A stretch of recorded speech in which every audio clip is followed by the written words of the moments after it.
I sound a lot cheerier than I feel. I'm gonna be honest. We were just talking about this before we went live. Like, it's been a really weird. It's been a really weird long week for me, honestly. Not even just a long day, but it's definitely been a long day. So forgive us if we keep this short and sweet tonight. We're not we're going to just, be able to do that, but we're just gonna play the hits. We just gotta play the hits. And honestly, what I really appreciate about Dynamite tonight is that it was very structured to, okay, these are the things that matter to me. These are the things that don't matter to me. Um, which is fair. agreed. There were, and it's so crazy. I was really excited to do this the show later tonight. Earlier today because of the One Direction drama happening. Of We will still talk about. yeah. I'm just trying to think. Should we start with like the hard Let's stuff? start with the elephant in the room. Okay, yeah, let's do it. Um, yeah, guys. Sorry, I'm also like I'm going through some personal stuff at the moment, so please forgive the lack of normal abnormal content. Um, but yeah, I mean, I've also been off Twitter for the most part, like this whole week, and I will continue to be probably for a while. I've got a lot of stuff going on, but we got to talk about Hangman. Lyric, do you want to start, or do you want me to start? Yes, I do. I I think two things. Um, the first of which is he's an idiot. I mean, absolutely an idiot. You can the morality is one thing, and also you failed there, but even in just the character, if we because at the end of the day we don't know these people, and I think that's going to bring me to my second thing, but we'll get there. We don't know these people for real, but all we know is the character that they portray on television, and what they present to us as the fan base. That is what we know for sure. And I will be honest, to whom much is given, much is required. And I say that in the sense of, do not build a standard that you know that you are not willing to maintain. If you make your character about being this more high horse, and let's just be real, especially that second run to the world title, come on, we was doing Spanish promos in Arena Mexico. We was had the friendship break. We told you all about it. We lived it. It was, leaves as plants, very blue sky, very anti-fascist. It was all of the things. And that is who he built himself to be. That is Hangman Adam Page, the character. And so, and part of being that character is realizing who your audience is. An audience that is, I don't want to say primarily, but more so than any other person I would say on the roster, even the women, is primarily women, non-binary, and queer persons. And a lot of these people think very, very, very highly of this character, have been, inspired by this character, things of that nature. And here's the thing. I think that, and Dani can probably agree with this in the sense of, if you're a woman, if you've ever worked in sports or been a long time sports fan, there's a cognitive dissonance that has to happen for you to be able to stay around in this. I've been watching wrestling for 20 years. I have a degree in sport and entertainment management. I've seen it all, and that is not excusing anything, but I guarantee you would not be able to put up with anyone in any sport on a regular basis, if you just constantly like allow this to consume you. But at the end of the day, guess what? He does have to hold that.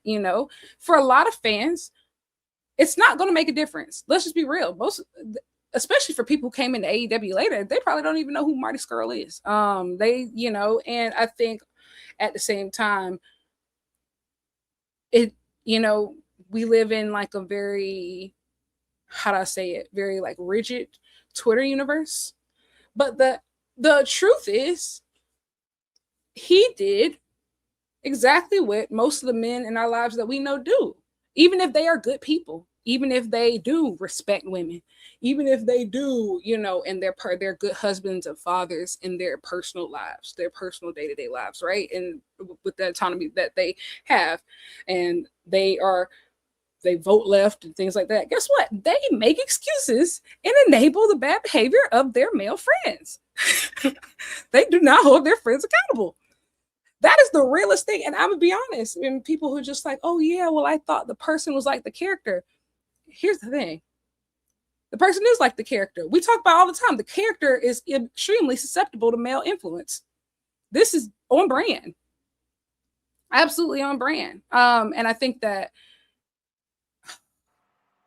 you got to take what you have to take what things out of wrestling, the good parts, the parts that are meaningful to you, but you can't depend on these people to be your moral, like, at all. And it's really unfortunate. I think that I'm personally disappointed. And that's I don't think have we ever said a bad thing about Hangman on this show? I don't probably not. We've certainly never said the words "I'm disappointed in Hangman" on it. I hate but That's the Dynamite Diaries first. having to sit you down like this. We was afraid of you. It's embarrassing to me, It's and so embarrassing.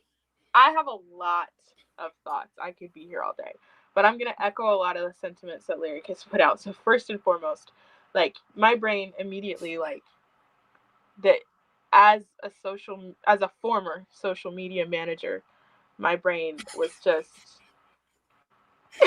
that's not right. That's not bright. An unforced error. That's what somebody said. Unforced error. That's exactly right. what it was. So my first I won't say my first thought, but one of my first thoughts was just user error, skill issue. But then I think that I think that also as someone who's worked in professional sports, like Lyric was saying, like I think that there is some necessary cognitive dissonance in order to engage. Honestly, at this point, I would say in order to engage with most sports in any capacity. Like, if you knew the stances of all the people on your favorite teams, there would be no sports and there would be no teams. You know what I mean? Because, like, but I don't want this to come across as if that makes it okay. Because Absolutely correct. doesn't. It fucking doesn't. I know that I saw that picture and I was really, really devastated. And it was for a lot of reasons, but I think at the crux of it, well, first and foremost, like what a slap in the face to the victim, of like I'm not sitting up here speaking for every woman. I'm not up here speaking for every victim. All I can say is as someone who really bought in to the character and supported the character in every possible way because of what was being portrayed to me, this feels completely antithetical to the character. We don't know these people. I don't know that person. But I paid hard-earned money to meet the character because I bought into that. Correct. And so I think that we'd be completely remiss to act like we weren't disappointed for you to associate with someone like that. But I also think, right, like it is Lyric touched on it a little bit. If at the crux of your character, what you're putting yourself on is a pedestal, and what you're putting yourself on is this moral high ground, I say the same thing now about Hangman today as I did about CM Punk, which is don't hold yourself to a higher standard and then be mad when people want to hold you extra accountable. That's not how that fucking works. That's not how that works. He got a hold, like, bro, he got a hold that, and I'm gonna be honest. You absolutely have to hold that, and I think that it is so important for us as fans and us as people who truly were like bought in, to Hangman. I have a pit in my stomach tonight, and it's not about me. You know what I mean? Like it's not, but I think that it's so important to be able to stand on something. And my overarching point really is like I think that a lot of times, Lyric touched on a little bit, but the men on your lives can be great people. The men in your lives can be, allies to you, show up for you, post up to the protest and, vote for the right folks and engage in every different capacity. But as soon as I'll speak on just white men in general, but as soon as the allyship is at a cost to them, a personal cost to them, in which, whether it's a friend, that they might have to cut off, that, oh, actually, I didn't think I would have to cut this person off. Like, I think it'll be okay if I still associate with this person. Not if you put yourself on a moral pedestal. No, it's Absolutely. not. And that's what you've done. And that's what you've intentionally created and you've profited off of too. Correct. So we're not just going to sit up here and act like, oh, we can hold you to the same exact standard as some random fucking person that, just walked in or just like whatever. No, you wanted us to think you were better than this. That's really what's at the core of it. You wanted me to think that you were above this. And now that you're letting me know that you're not, like, I'm supposed to act like shit is sweet. It's not. That's really fucked up. You gotta fucking hold that. And I know a lot of people are feeling. Sorry, Lyric, I'm gonna let you talk in a second, but I feel like it's also important and it's our responsibility, I guess, in part, because there are not a whole lot of women who are consistently making content specific to AEW. And I know for a fact that the bulk of platforms ran by men are not going to be addressing anything of the sort, are going to go about their days. They're going to post Hangman highlights of his, promo tonight, and they're going to move on, and they're never going to speak about it. And because that's what men do. They protect other men. And so I just know that there's a large swath of our audience as well who is very bought in to Hangman, whether they will continue to be or whether they just were up until this point. And so I think we would be remiss if we weren't platforms that chose to speak about it. You know what I mean? Like, we just can't pick and choose when our faves do something fucked up and whether or not we're going to speak on it. Like, sorry, go ahead. It reminded me, like, there's been several situations like that. Like, I think about the Mercedes situation with Moneybag and a few months ago.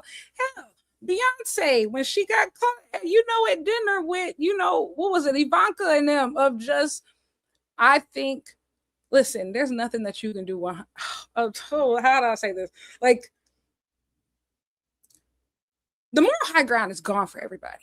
We live in the society we live in, the moral high ground is done for everybody. So, like, nobody should be putting themselves on any type of pedestals.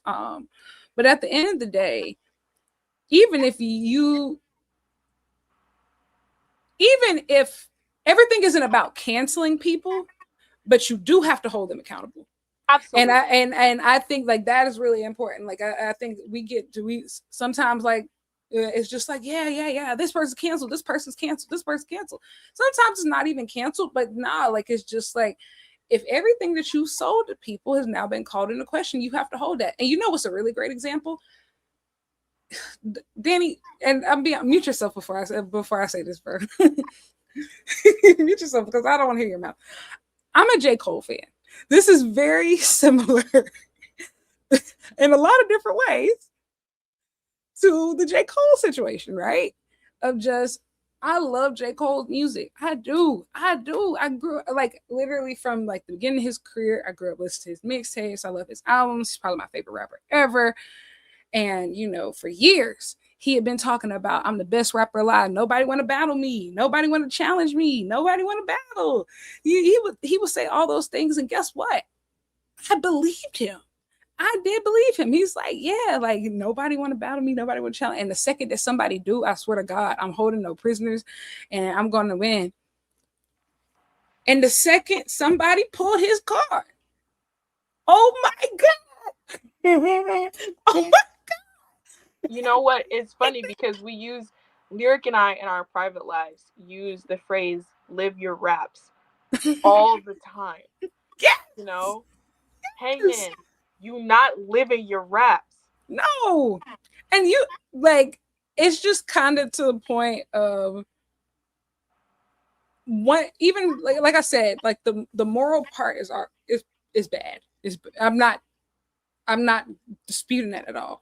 But the business part is like baffling me as somebody who has like protected their character so much. And you like, know what else it is to me? It's such an indication that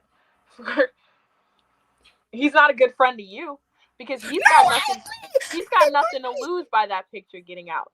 And I don't, and it felt a little malicious, but I didn't want to say it. But in the sense, I would say everything and more about this damn situation, because you know what it is? It's someone who you have wrongly chosen to associate with in private, who says, wow, look at this public support I'm getting from this person. Now, what the fuck? Marty Scurll is going to, like, it's not going to affect his career at all to have that. And also, too, Marty's been saying, oh, go ahead. You know that that's going to negatively affect the image of somebody like Hangman. So what a fucking friend. In addition to all of the other things that man is, he's also, well, go ahead. I was gonna say, Marty has said for years that, the elite, they always still fuck with me, etc. They but guess what? It was never above ground, so we never could see it. You ain't to tell me that as soon as Hangman pop off and like won all these awards and made events, suddenly this picture drop was just like that. It's stupid. It's all very stupid. He's stupid for allowing it. He's stupid for being there in the first place. Stupid for allowing it to happen. Stupid for allowing it to be posted. Stupid for even still talking to this dude anyway.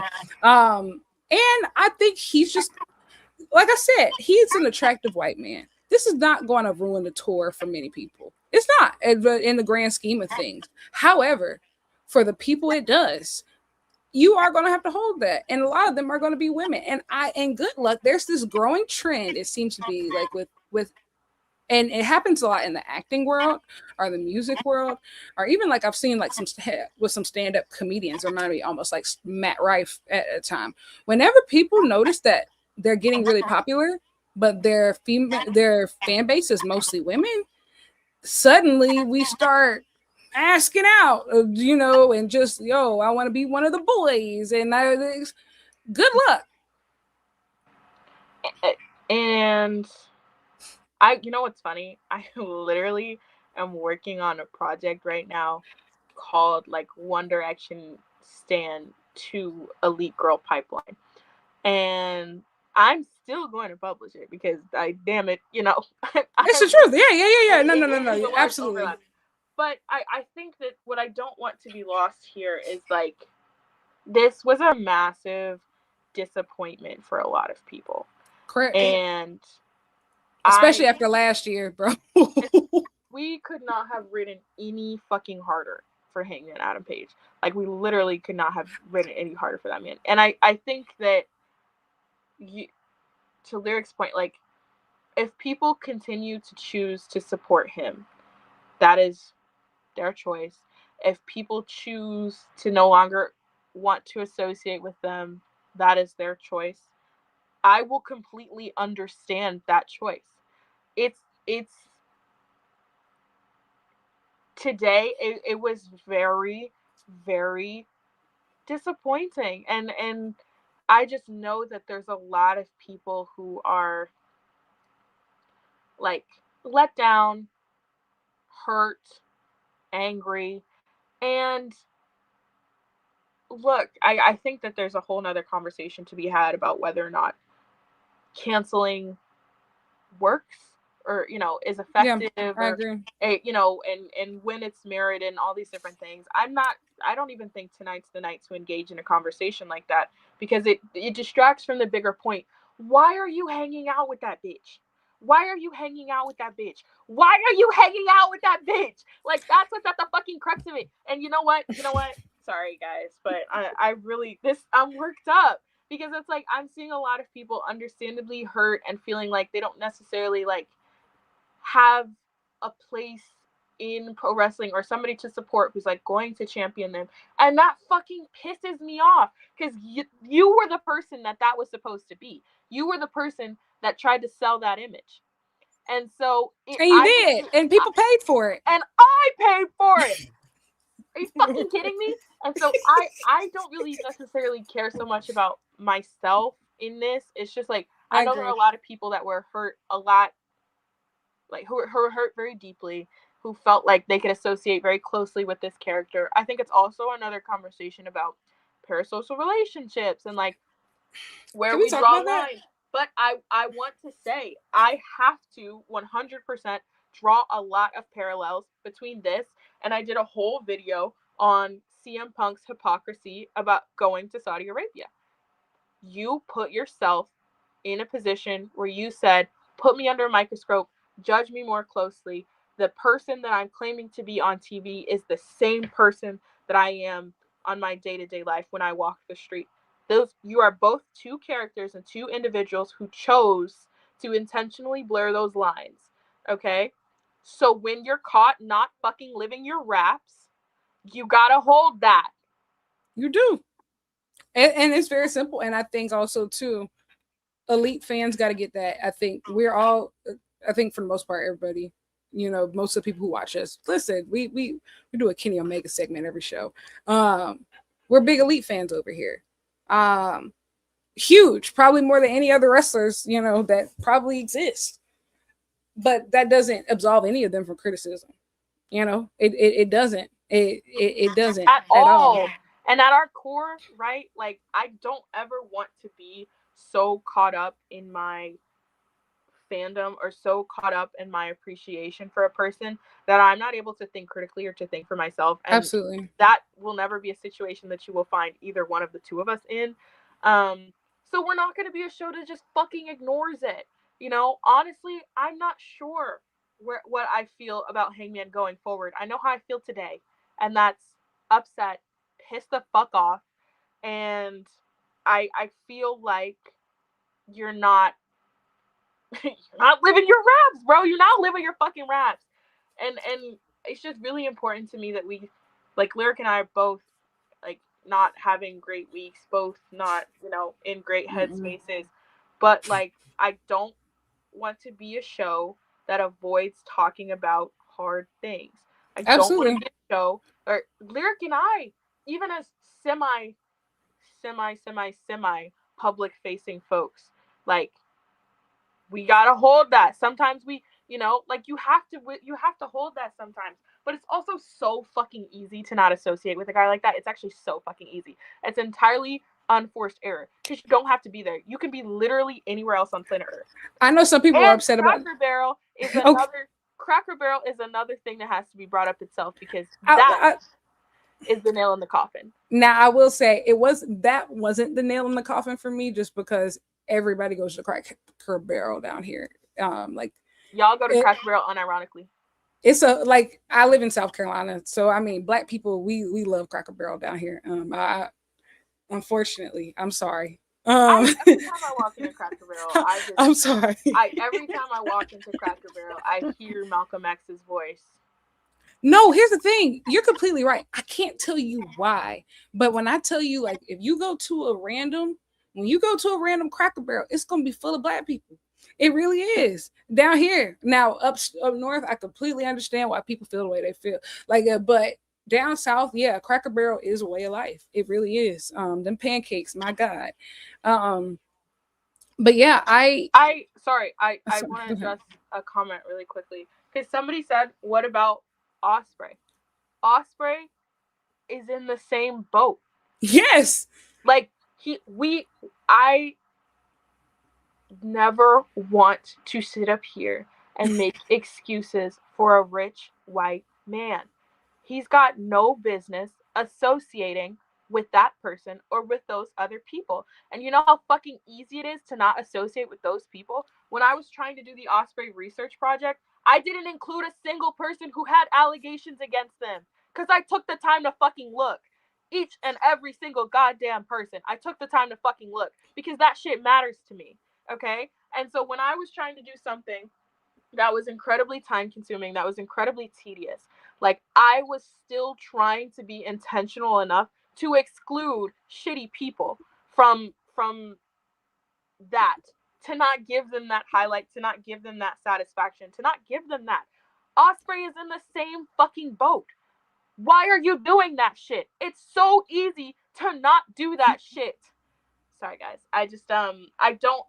We're not gonna sit up here and be people who try to defend behavior like that. Now, I think it goes into a bigger, like we said, a bigger overarching conversation about, like, well, does that mean that you never want to see another Hangman match? Does that mean that you never want to, engage with anything that Ospreay is in? And that's a choice that each person has to make for themselves. But I will not, under any circumstances, excuse the fucked up behavior at its crux. That's Absolutely. fucked up. I think if you look at your top 10 list right now, whoever's like in your all-time top 10, just about, if not all, these people have probably done or associated with people who've done terrible things just because they're wrestlers, and wrestlers are stupid. But that does not mean that you can't hold them accountable, even if you decide to like support. And here's the thing: we're not just talking about wrestlers here. Like, this is, to be honest, this conversation is like about the men in our lives in general, whoever they may be. Whether you're your cousins, brothers, boyfriends, friends, childhood friends. Hell, like right now, personally, I'll give an example of something. I'm old, so this year is my 10-year high school reunion, and there are some guys I grew up with that I truly, truly love. Like, honest to God, we've known each other since we were damn near in diapers. Probably my first friends ever. And I wish I saw them more sometimes. But they have a friend that is, I'm going to be honest, he has allegations, and I believe them. And they still, to this day, like, they put him away for a short period of time, stop hanging out with him publicly for a while, and then slowly brought him back into the fold, as men typically do. And he's always around.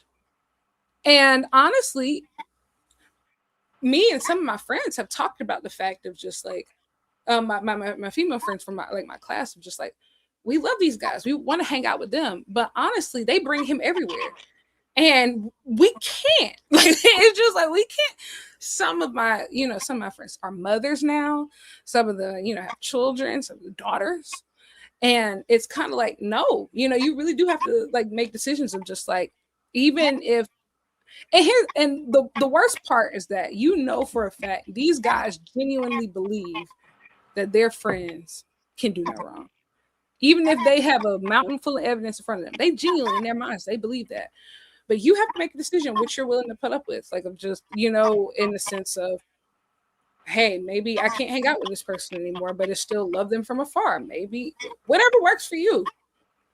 But this shit happens on a day-to-day basis, Yeah, and I also want to clear up in the comments. Somebody said that they're relatively new, and I got kind of worked up. I wasn't trying to yell at you. I just want also welcome. Thank you for thinking my tweets are funny. I'm glad you giggled. But I just think that it's important to like to make that distinction, where it's like at the end of the day, right? That's a grown ass man. He's making that choice. He should be held accountable for making the choice to associate with someone like that. We don't know the level of association. We don't know when exactly the picture was taken. But all of that to me is semantics. It distracts from the real thing that's happening. It distracts from the real thing. It's a distraction. And we're not going to get into that. And I think that I know we do want to move on and talk about the rest of the show, but like I said, I don't want to speak for all women because I feel like that's broad. This is really important. I mean, the thing is, with the amount of time that we've spent talking positively, like this could really take you get your lashings. Absolutely, you do have to hold that. And really quickly, I do want to address the parasocialism part, right? Like, in the sense of, and maybe we're handling this, I think, maturely because we've been around the block, several times. Not just, I would say, in wrestling spaces or sports spaces, but fandom spaces, And even like the things that you talked about, One Direction, I think we're experiencing with like heated rivalry and stuff right now in the sense of, and I say this as somebody who's an OG who's been in like fandom spaces for a very, very, very long time. I know it's hard, especially with the internet, but you cannot take on these people's personalities. Like you can't. Like, and yes, you can be inspired by people.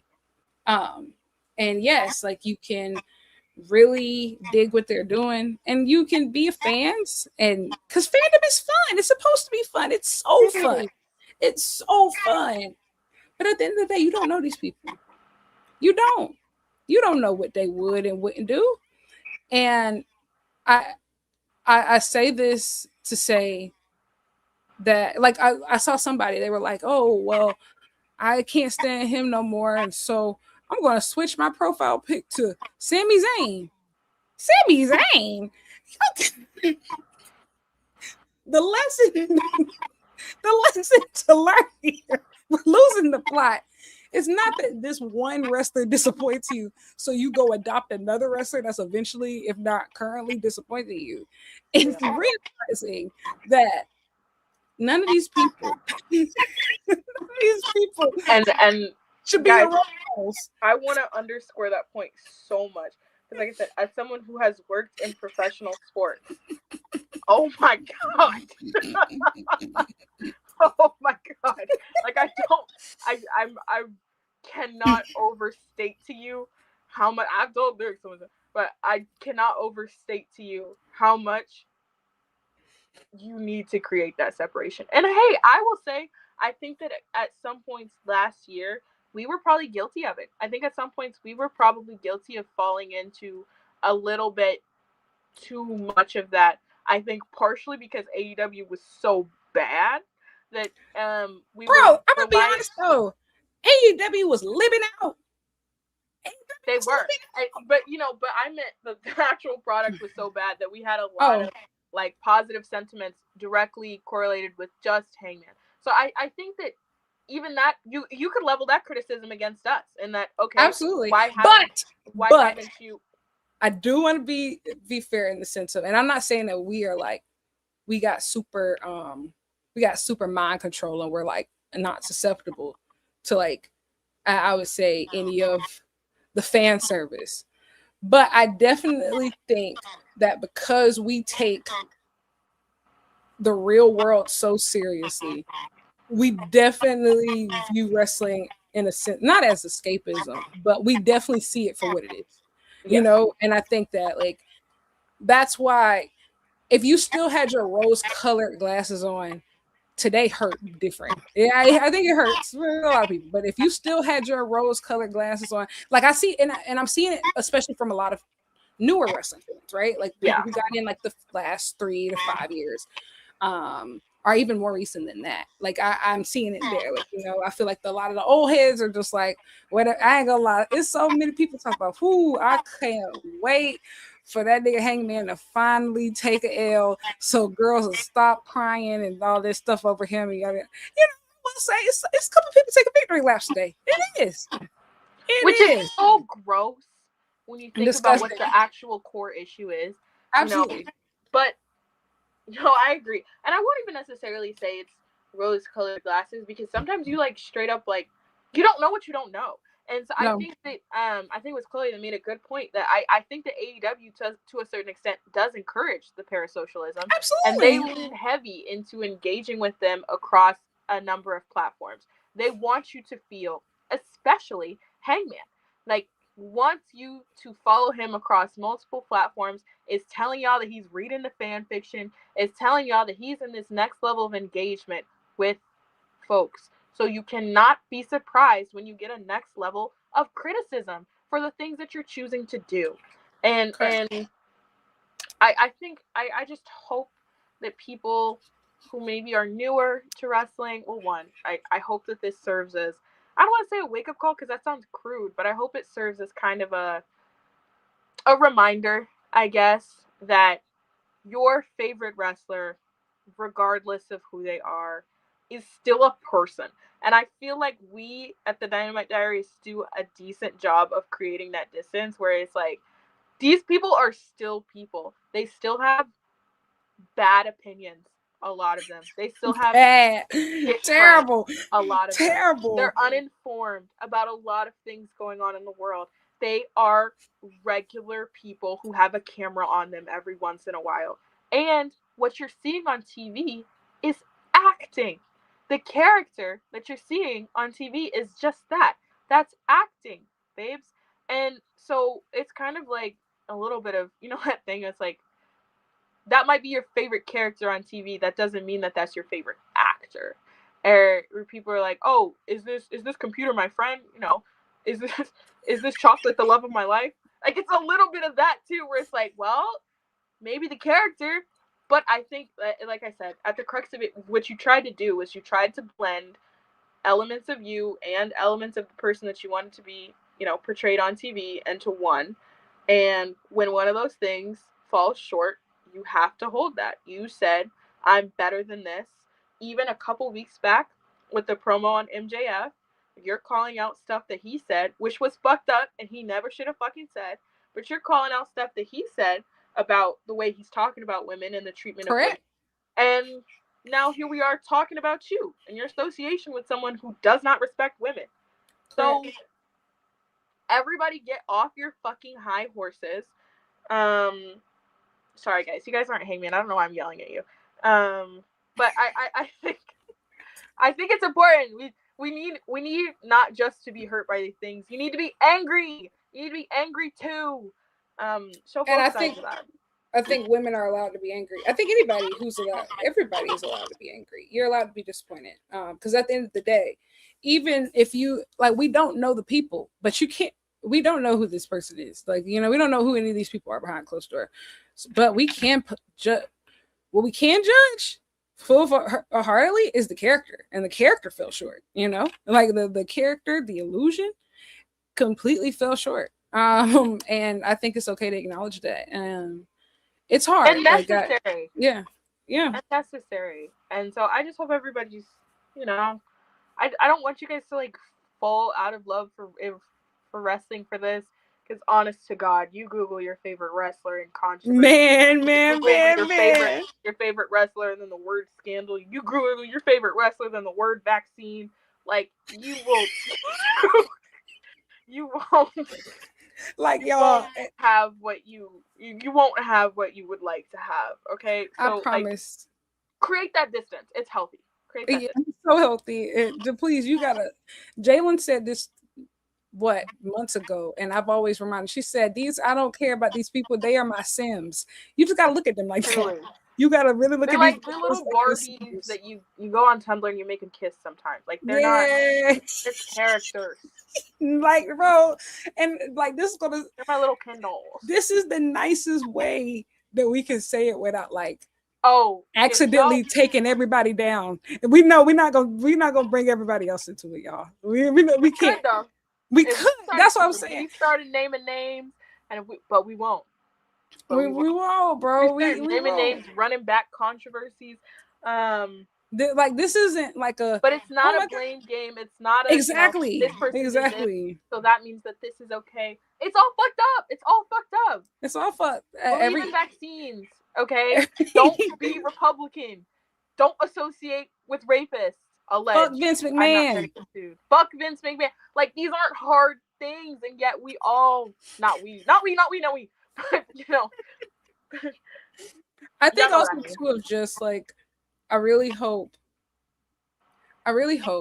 that, like Dani said, don't let this let you lose your whimsy, you know, in the sense, like, because, like, beyond Hangman and what Hangman was able to cultivate it all in Texas, and I'm not going to try to, like, downplay it because it was significant, but what was even more significant than that was the culture that the fans created, so he could do that. Yes. You know, the girls who brought the friendship bracelets, the girls who showed up to all the meet and greets, and the people who didn't complain about, you know, the heat and that godforsaken hotel where they had Starcast, and the people who kept the energy up, the people who, you know, printed out hundreds of photo cards, you know, so other people could have a good time. Like, so other people have time. Y'all are the backbone of fandom. And I'll be honest, like, and I hope y'all know, and even too, like, getting, how do I say this? Even, I know, like, wrestlers throw around oh yeah, we're reading your fan fiction thing, and y'all start blushing, get shot. They taking ideas from it too. Hope y'all know that. They take your microphone. Mute your microphone. That's enough. No, I know what you're talking about, but no, I'm talking about like specifically. Like, no, I know. That's what I mean. Where it's like, guys, like, y'all. I also think that this parasocialism is encouraged. You know, correct. Where it's like, no, they're checking the AO3 tags, and AEW more than any other wrestling company, I know for a fact, has their thumb on the pulse of AO3 and Tumblr. And so, I want you to know, like, that dead dub do not eat got their name written all over it. Women are the backbone of the AEW fandom, truly, and even women and non-binary and queer people are the backbone of the fandom. And so I know this is hard. I know this is difficult. And some people try to downplay it like, boo-hoo. Like, man, fuck you. Like, I also, like, as somebody who's been, yes, I am mature and I'm a veteran now, but I know what it's like to, you know, baby's first fandom or, you know, getting into wrestling in the first couple of years. I'll be honest. Imagine me. I got into wrestling in 2006. I said, wow, this Chris Benoit is so fantastic. 2007, you just got to be ready for anything at any given time. I was 9. I was 9. So you got to be ready at any given moment. And I think more overarchingly, like, it's like, it truly is like when you're in a fandom, like, your fave's first failure. Where you're like, yes. Oh, I hate that. Why did you do that? And you've got to decide where that line is for you.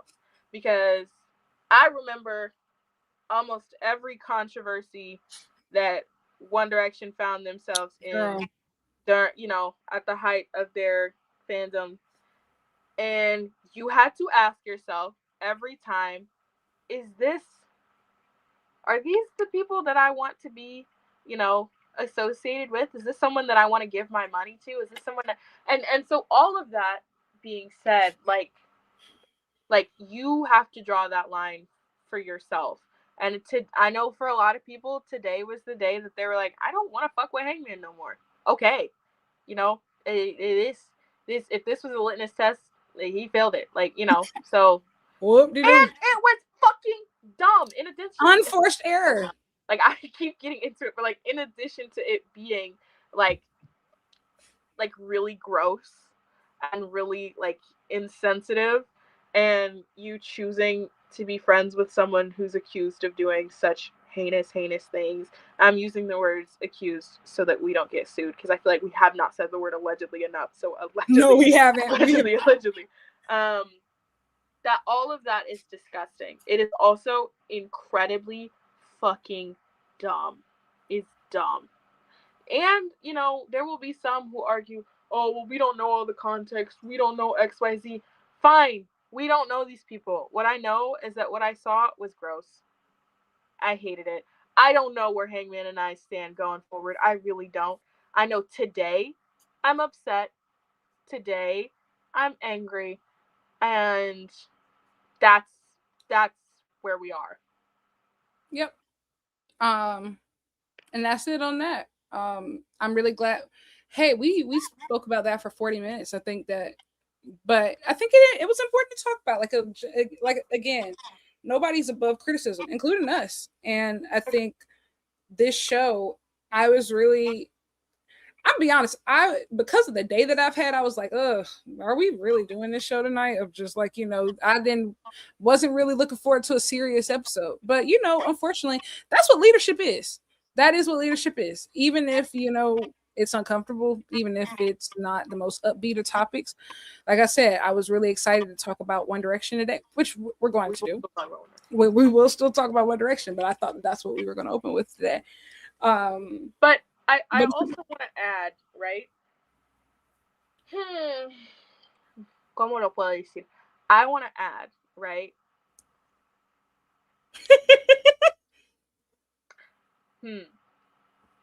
I would challenge our viewers, and well, really the challenge is for other people who make content to not shy away from difficult conversations like this. I think a lot of times, you know what? Yeah, I think a lot of times, like, how do I say this? I think a lot of times women are expected to touch on what are considered women's issues. And me, you know, feminist Tron 3000 over here, I'm always going to, that I'm going to regardless. You don't need to fucking tell me I need to talk about women's Absolutely. issues. Like, but at the same time, like we were saying earlier, like, real allyship is when it's people outside of the community also lifting these conversations up. So why aren't your favorite male creators gonna have a conversation like this? Or pretend it didn't happen at all. Or even pretend it happened. Don't let, and honestly, it's this particular situation, but it's really beyond this. It's, don't let these be conversations that only exist within marginalized groups, and then they get to go just talk about Dynamite. They get to go just talk about whatever. No, wrestling is at the intersection of all of these things. And so I would just prompt other folks to also hold themselves to a higher standard. And here we go. Oh no, moral high ground. Because here's the thing. I'm gonna be honest. I'll be honest. I get tired of having to have the women's discussions all the time. But I know for a fact that if I don't talk about it, it's not going to get talked about a lot of times. We're going to pretend like it doesn't fucking happen. And so it's like, man, we all wish, the viewers included, that we could have just talked about Dynamite tonight, had a rockin' fucking show, had fun, and then gone to bed. Unfortunately, other things happen that are also directly related to the world of pro wrestling, and we have to talk about that shit. Specifically, our brand of pro wrestling. We talk shit about WWE all the time. So we would be absolutely hypocritical if we sat here and said, nope, nothing to say on the Hangman situation. Like, come on. Correct. And don't. Oh, I was gonna add another element, but go ahead.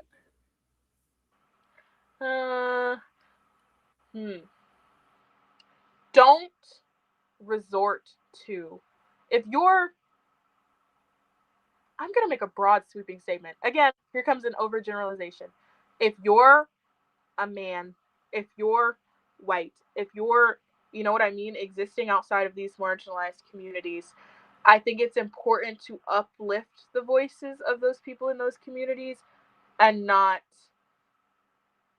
let those be the only ones. Don't just tag me in when there's a conversation about race or about gender. I will happily engage in those things because that's something that it's truly important to me and something that I continue to build a platform on. But like, if your first thought when you see something controversial is not, hey, where do I stand on this? It's, what does the locker room leader say? Form your own opinions. I think also and too, stand for something. Sorry. I think that and even I think in some more you, just because like of the name of your account. How do I say this? I feel like we've almost gotten these reputations as these attack dogs. And like, like of being aggressive on every single issue. And don't get me wrong, yes, we have aggressive thoughts on a lot of issues, but it's also at the same time of, we contain multitudes. We are funny. We talk about everything on this show, derogatory. Like, I mean, we talk about literally everything on this show. We talk about everything outside of this show. Like in our personal lives, our chats are insane. Like, we contain multitudes. It's not every day, fight the power, fight the power, fight the power. We do it because we care about Black issues. We care about women's issues, but also too, we shouldn't always have to be the one who exists in a silo, and talk about just the women's issues. Just because, guess what? Men feel comfortable talking about women's issues. Men feel comfortable about talking about anything that they so please in the world of wrestling. And I just think that, and not even just us, but I think for other female creators, of a lot of people are going to be pressured to talk about this. I'm sure, like, the women over on Social Suplex Network are definitely going to cover it. But I think it's important that y'all challenge the men too, to talk about stuff like this. and Hold them accountable. And I think that, yeah, I think that's enough. Guys, we will talk about Ollie Wrestling's Dynamite show tonight. But this is important. We won't go past an hour, so we got 9 minutes left. But I think that I don't feel necessary. Like, for this, I was going to talk on this regardless, because we would be hypocrites for as hard as we ride for Hangman to never level a criticism against him when he did something that is worth a criticism. I can't do that. That's not in me. Like, I'm not going to sit behind any person and be 100% up to bat for them when I know they're in the fucking wrong. And I think that my point is just, I've said this on the show before. I do have the energy to fight every battle. People say, oh, pick and choose. Babe, I've got it. Like, I truly, win, lose, or draw, it invigorates me like none other to move on to the next one. That's not a problem. I know a lot of people are like, oh, like, they're burnt out by this, or like whatever. Oh, the yelling and the slurs like really get to them. And I get that. I get that too. And you shouldn't be subjected to those things. There's something wrong with me. No, I think that you're awesome. In the sense that, like, oh, okay, oh, Dani's aggressive on these issues. I'm aggressive, period. Point blank. Ask anybody. The person that you get online, the person you're going to get in fucking person, okay? She's not lying. I will say that. But it's because this is what I mean. This is the passion that I have behind the stuff that I care so deeply about. And so it all this stuff really matters to me. I don't want it to come across as if, like, we're just talking about this because, oh, the women's show, gotta talk about this. It fucking matters. What I'm saying is, why is there no fight in other men in the community? Why aren't you talking this in passion the way I am about stuff like this? Because here's the thing, they're not going to lose anything, and also too, Hangman's not going to lose anything. He's not going to get canceled over this. Okay, like let's just be real. As far as like the far-reaching like conclusion to the situation, he's not going to get canceled over this. What does it hurt you? You don't lose anything by holding him accountable and criticizing him. You literally lose nothing. It costs you nothing. And they don't know you. Whoop-de-doo. Like, you going for bat for them, they not gonna get with you, bro. They don't know you. We had 2 super chats, but before we talk about that, yeah, I did want to say, people be like, oh, the elite always stayed friends with them. Like, that is something that they're gonna have to hold. They're all gonna have to hold that. Like, I'm not gonna make excuses for anyone. You have to fucking hold that. And however this pans out for you in your career, you get what you deserve, like, now whether or not I choose to ever, like I said, I don't know whether or not I'll ever choose to cheer for Hangman or to, want him to be world champion again. I don't know, but I respect everybody who's made their choice as of today. And it's to the contrary. We have to read Lyric. We have to read the super chat. Yeah. Guys, you want to know something else? We're moving on now. Lyric has never given me a dime from these super chats. Because I haven't gotten a dime from him yet. No, you have to get at least nope. You have to get $100 worth. Nope. It's because Lyric and I had a really massive falling out, and we no longer speak outside of the show. And as a consequence, it can make things really awkward. We fell out over $45. What's wrong with you? So I respect you. Please respect our privacy at this time as we go on our own separate journeys. This will be the final edition of the Dynamite Diaries. You just made that up. No, it's because Lyric couldn't figure out how to split 45 by 2. So she didn't have a calculator near her, so she just decided she's just gonna keep all of your money.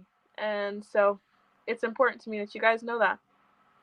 Little old me's never seen a dime. Lyric, on the other hand, she's fucking rolling in it. mind you, we still haven't gotten enough super chats to even get a payout. So you have to get at least $100 before like they can like pay out. I think what are we at now? Like maybe like 60, 70? I don't know. I wouldn't Because know. we only just now Pick it all. I only just now learned how to turn super chats back on like what 2 weeks ago. Not true. But thank you to Keeping it all everybody. for herself. You're just you wake up every day and lie. You wake up every day and lie. Good Lord. Oh So my what? goodness. Yeah, so you want us to thank Lyric for the house next? Yes, everybody thank Lyric for the house. Thank you. So we said not this again. You wanna know what? It's so funny because I saw like when I like posted like that we were gonna have the show tonight. My caption's like not super serious, but it's just like there's a lot to talk about. We'll see you there. Talk soon. Like, this is what he was alluding to. I could tell, like, some people are just like, oh, is she actually going to talk about it? Are they actually going to talk about it? Yes. I mean, what do we do? But ask yourself, has there ever been a conversation that either one of us have been afraid to touch, for better or for worse? You will get an on-the-record statement from me about just about anything. About anything, like whether it's good or bad. We was going to talk about Hangman tonight regardless. In the right or in the wrong. I'll go on the record about it. So, yeah. But it's really important. I'm really glad this space exists. Like, I'm glad, like, you know, that, like, Dani's here as a co-host. I'm so glad that, like... That's not true. So many of you are here. And we can have these type of conversations. This is the last episode because it's so important. Like it is really important. We're getting canceled. AEW's sending a blacked out SUV to both of our houses right now. I'm sure. Anyway, yeah, it's so many people. We hear from you saying that this is a safe space for you. I hope so. Love that.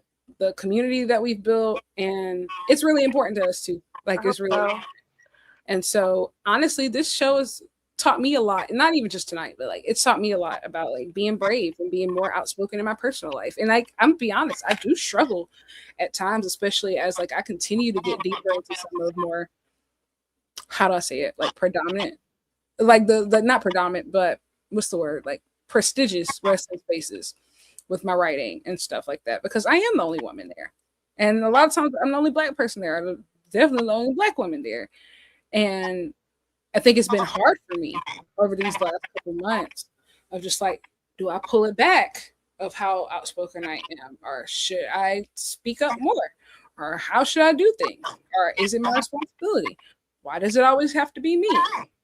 What are my male colleagues going to think? That I'm always pulling the woman card, things like that. But at the end of the day, you just have to realize, like, if you're the only person who has this platform, until other people, you know, other women are at the table, it is on you to talk about these things. And 9 times out of 10, a woman will always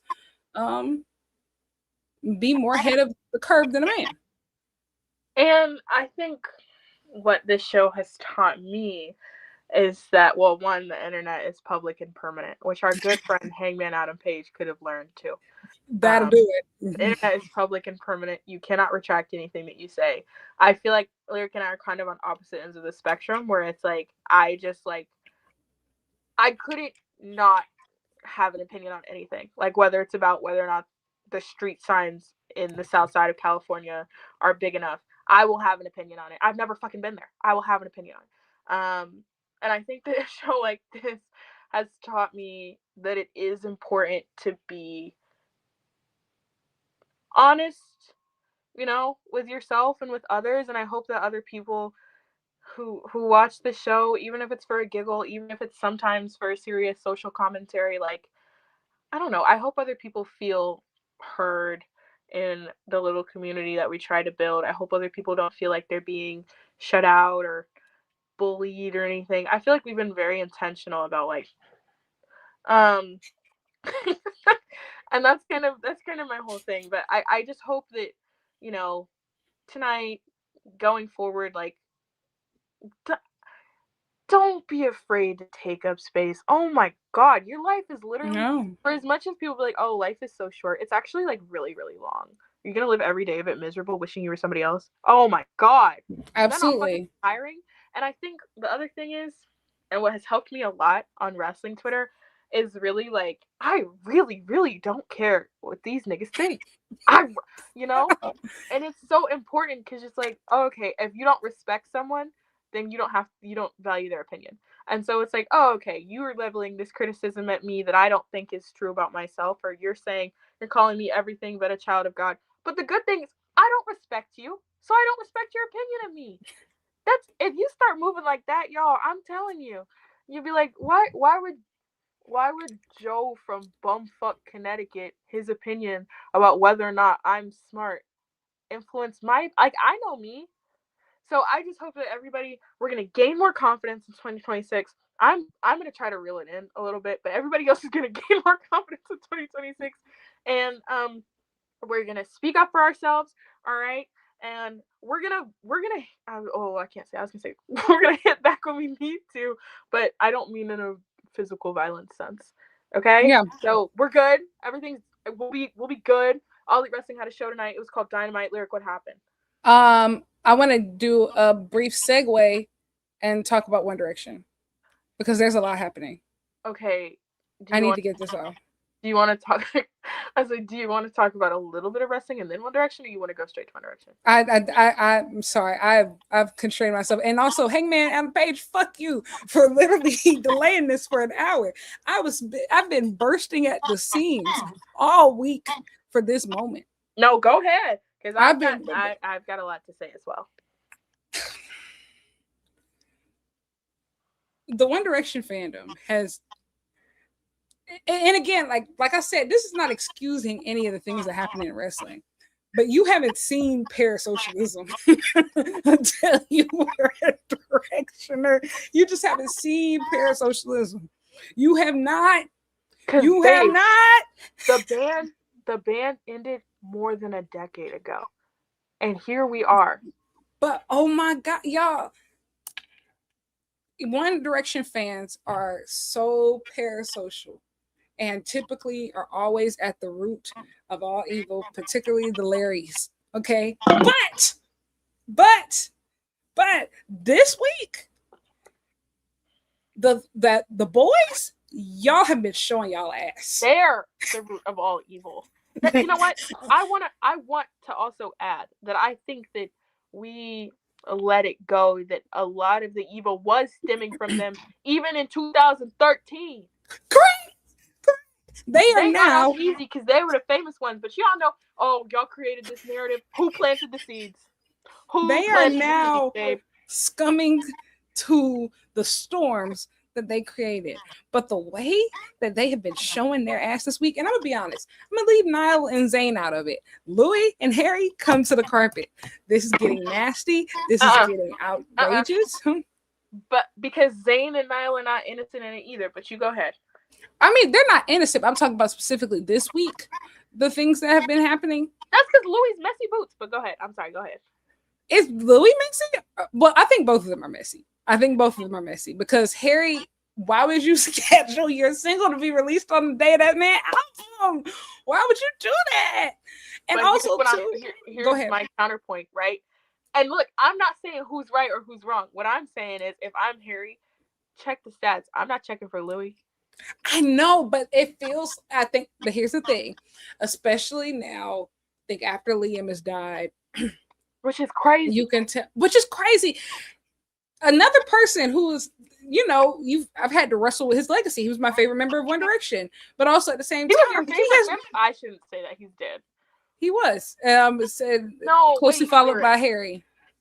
Closely followed by Harry. Serious? Yes, I've told you this so many times. I did not know. No, I would. Liam was my favorite. That. Yeah, Liam was my favorrait member. I was saying, having to wrestle with his legacy, but also in the sense of knowing that he has no business being dead. Like, he was 31? Yeah.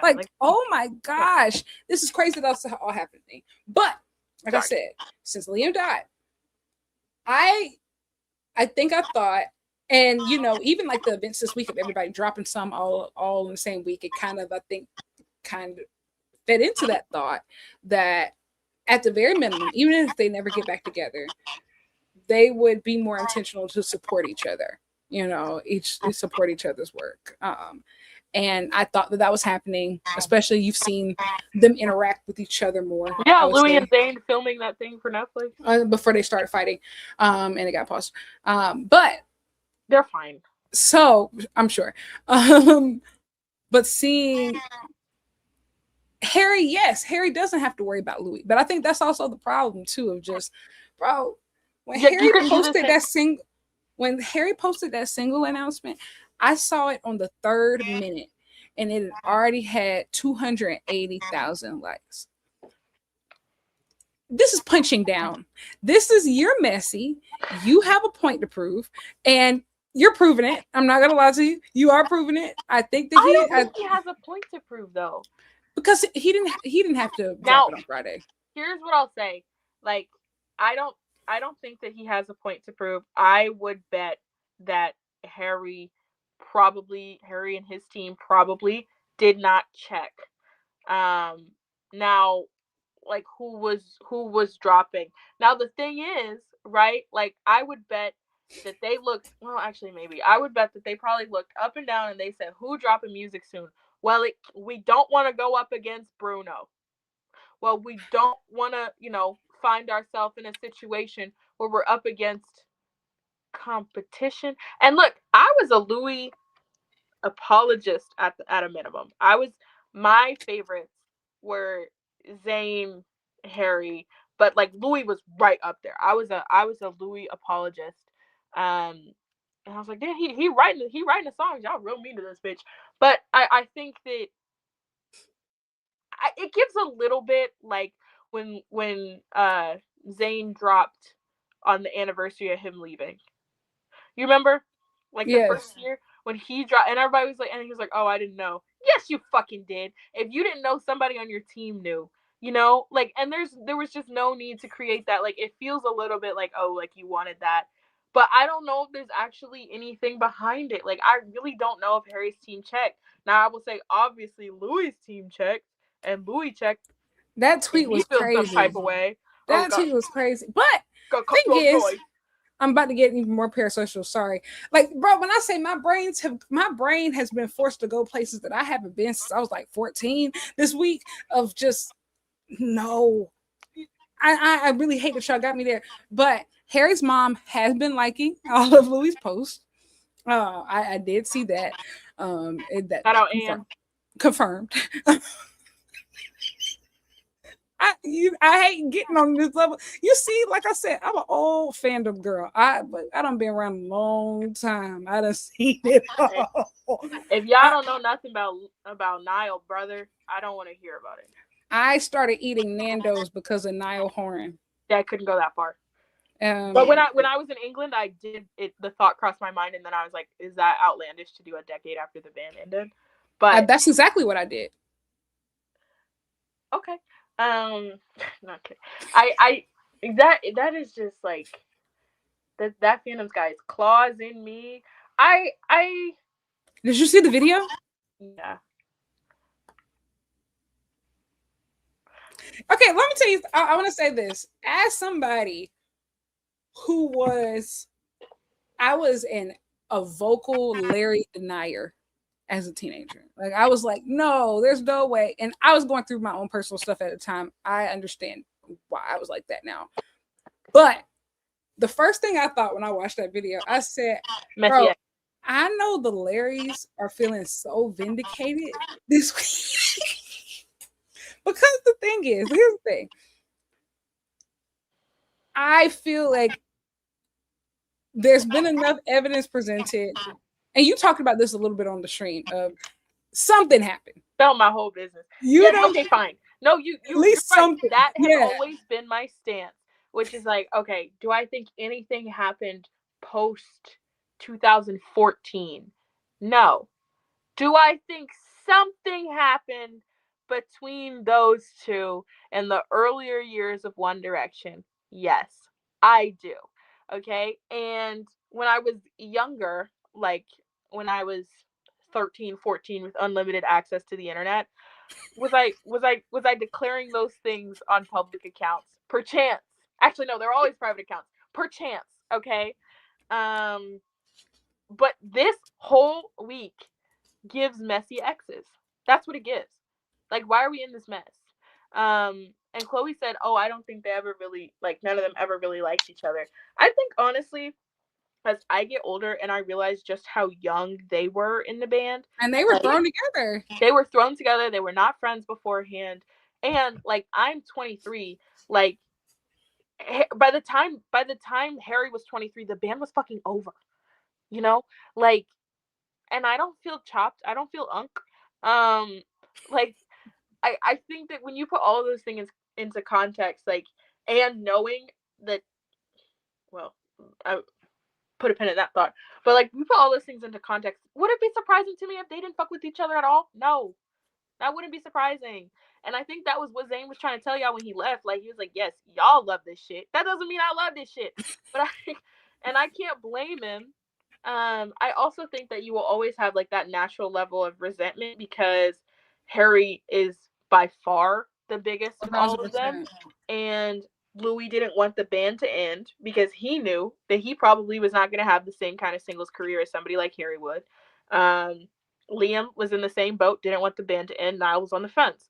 And so it's when you look at it through those lenses too, it's like, okay, Harry, why do you feel the need to engage knowing that you're going to outsell him regardless of the date? You know? Unless there's something there and you're fucking upset about something.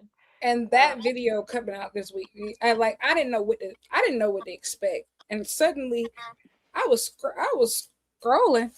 People were like, did they do the thing? Did they said he just come out? That imposter video is kind of scary if you were in fandom early. Guys, I want to do a full. You guys, I have so many thoughts about One Direction. What the fuck was going on in those early years of One Direction? Because oh brother. But again, we talk about parasocial relationships. I think it was Dylan or Chloe that was like, y'all don't understand. If you think you have a level of wrestling parasocialism, like, niggas, I mean, people, like, were hacking into airport cameras to see One Direction arrive. It was nasty. It was nasty, crazy, brother. It was nasty. The amount of viruses we were putting on our computers trying to get content from different countries and different time zones. I've said it before, but there was a time and place in my life in which I could have told you when Harry Styles bought his pants. That's not normal. I knew realize as I got older, hey, that's not cool. That's not fucking normal. I was 12. I didn't, whatever.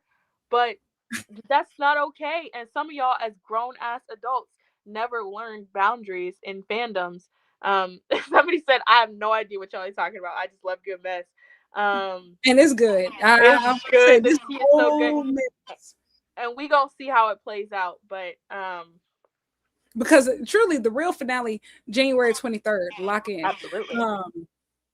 Man, it's just, there's so much, and I kind of feel like this all happening. Heated rivalry opened a portal.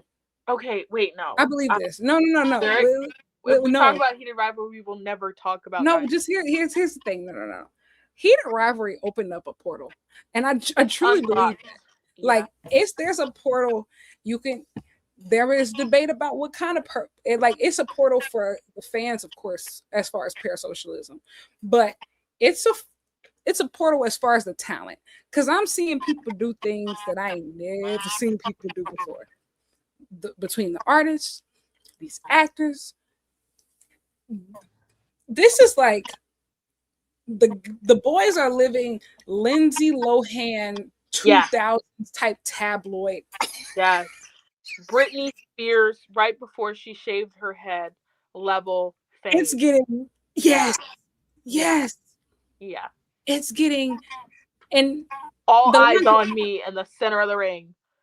The lines are blurred is because the fangirls are now, some of them are 18, but a lot of them are like 35. Yeah. Hey. And some people never learn. But you know what? That also, I am so excited to actually publish this. I have no idea when it will be done. But talking about, like, literally writing right now about, like, that pipeline of One Direction fandom and being that level of involved in Stan Twitter to having, you know, IWC accounts now that are dedicated to, and it's like, hold on, there's a direct pipeline in the way that a lot of people choose to engage with these pieces of media, and there's a lot of reasons why. So, guys, keep an eye out for that. It'll be a while. I got to go back to the library. But yeah, we'll keep you posted on what happens. And you know what? Let me just say this real quick. Connor's story, lock your doors, because Club Chalamet is becoming Club Connor, and just like I know how this story is. I've seen this one before. Okay, bro, I be truly, and I gotta find a preacher that actually do it, but I gotta get Connor and Hudson on somebody's prayer list. I agree with you. Connor's story gotta be divinely protected. Hudson Williams gonna need some Etsy witches. He gonna need some demonic energy protecting him, because he got something else. It's the same, but they got two different things going on. It's two completely different. I'm so scared for them, because they are. Somebody said this.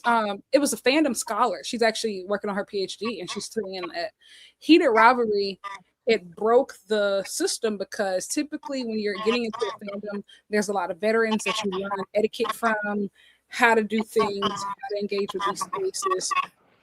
But ever since, you know, Twitter's was purchased by Elon and Tumblr did that ban, and it just feels like a lot of our internet third spaces have gone to shit.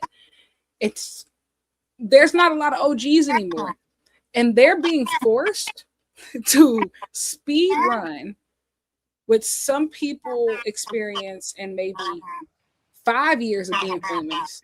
Yeah, and Hudson in a month. Yeah. Yes.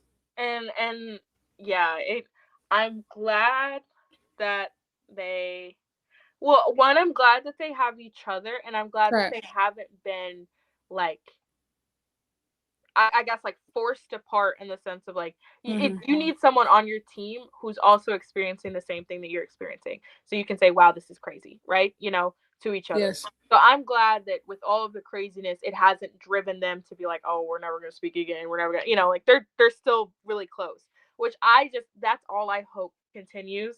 Absolutely. I hope that the more honest that they are about how crazy things have gotten, that it helps for it to die down, you know. And I think that it's tough, because it's like, I want both of these people, particularly Connor, to have all of the success in the world. You deserve all the success in the world. You deserve. That's an actor. That is an actor, and baby, that is a face card. You should be modeling everywhere all of the time if that's what you want. You should also be able to go home at night and not worry about whether or not people are going to. Absolutely. So I just think Hudson has been doing incredible. Well, it depends on who you ask. But I would say incredible PR for. But no, I'm not going to say that. What he needs to be is I won't say that. You know what? There's something in the wind. If you know what I mean. It must be the breeze that makes you. I wish him all the best. I enjoy our visits. Yes, let's read some super chats before we talk about the highlights of Dynamite. Yeah, all the money that Lyric takes for herself. Sure. Some at Birds of Cray sent us $5. Thank you. Haven't finished Dynamite yet. Still wanted to drop some money. Oh my god! Thank you. You want my fucking kidney, guys? I wonder if Don Callis family versus Death Riders will be the thing that gets Don Callis to bring a woman into the family. Ooh, that's a really good question. My dad actually asked that as we watched Dynamite tonight. I could see that, and you know who I think it should be? I think it should be Lena Cross, who recently was signed. Sure. I was watching tonight, and after Megan Bain threw Mina Shirakawa over Toni Storm, I said, "Oh, she needs to be everywhere." So my thought is, if you're not going to use her, which they are not, you're not going to use her to her fullest extent. Here's the thing: I think they're about to win the tag belts. I don't fucking want that. I don't want that. I don't want that. I mean, I think that's what's going to happen. And so, but if it doesn't, then I agree with you. I think regardless, I think she should join the Death Riders. I'm into it. Because she just fits their mold so well. Marina Shafir, I'm just not a fan of. I think she adds a lot in terms of aura to the group. But I think if you want the Death Riders to continue and you really want them to have like this reign of terror in the women's division, you need a big, bad girl like Megan Bain. And Jalen she said, ragdoll girls like it's nothing. Jalen said Big Bane is a Death Rider's ally, but her switching allegiance for a check would be T. Like, I actually think she would fit better with the Don Callis family. I do. Oh, no, I'm sorry. That's what I meant. Yeah. I'm into that was my initial thought. Because there's a million people in there. Why aren't there no women? Come on. I think this should be the right Megan, but if it's not Megan, I think it'll be Lena Cross just because they have like the same body physique. And Lena's amazing. Next, somebody said felt weird. Birds of Prey again. Thank you. You want my kidney? I only have 2, but you can have both of them. $10. Thank you. Felt weird paying and not talking about the cowboy elephant in the room. Wow, you already doing better than most people. You paying us for something we was gonna talk about for free. Disappointed but not shocked. Talking the talk is a lot easier than walking the walk, and these wrestlers love to talk. These niggas will talk all day. That's what we've been saying. And especially wrestlers. They be in that locker room just telling each other exactly. Right. Exactly. Yeehaw. Y'all like, yes. Again, like I said, it makes you wonder if TTE is contagious. This is really part. We did see him have that concussion. I watched it. We watched it. I'm just, I don't know. But again, like I said, this really does fit into the character. Easily susceptible to other men. Easily. Immediately. They tell you exactly. You right, big bro. Whatever you say, big bro. We literally these last couple weeks we've been talking about him getting walked around like a dog. Well, like by Swerve. So art imitates life. Exactly. All right. All Elite Wrestling had a show tonight. I think we should just skip through the hits. No, I really liked the show. Oh, really? Okay. I mean, me too, honestly, except for a few parts I'll get to. We kicked off with MJF, and it was pretty harmless, I would say. Yeah, it was fine. I honestly don't remember most of it because I was still mad about Hangman. So.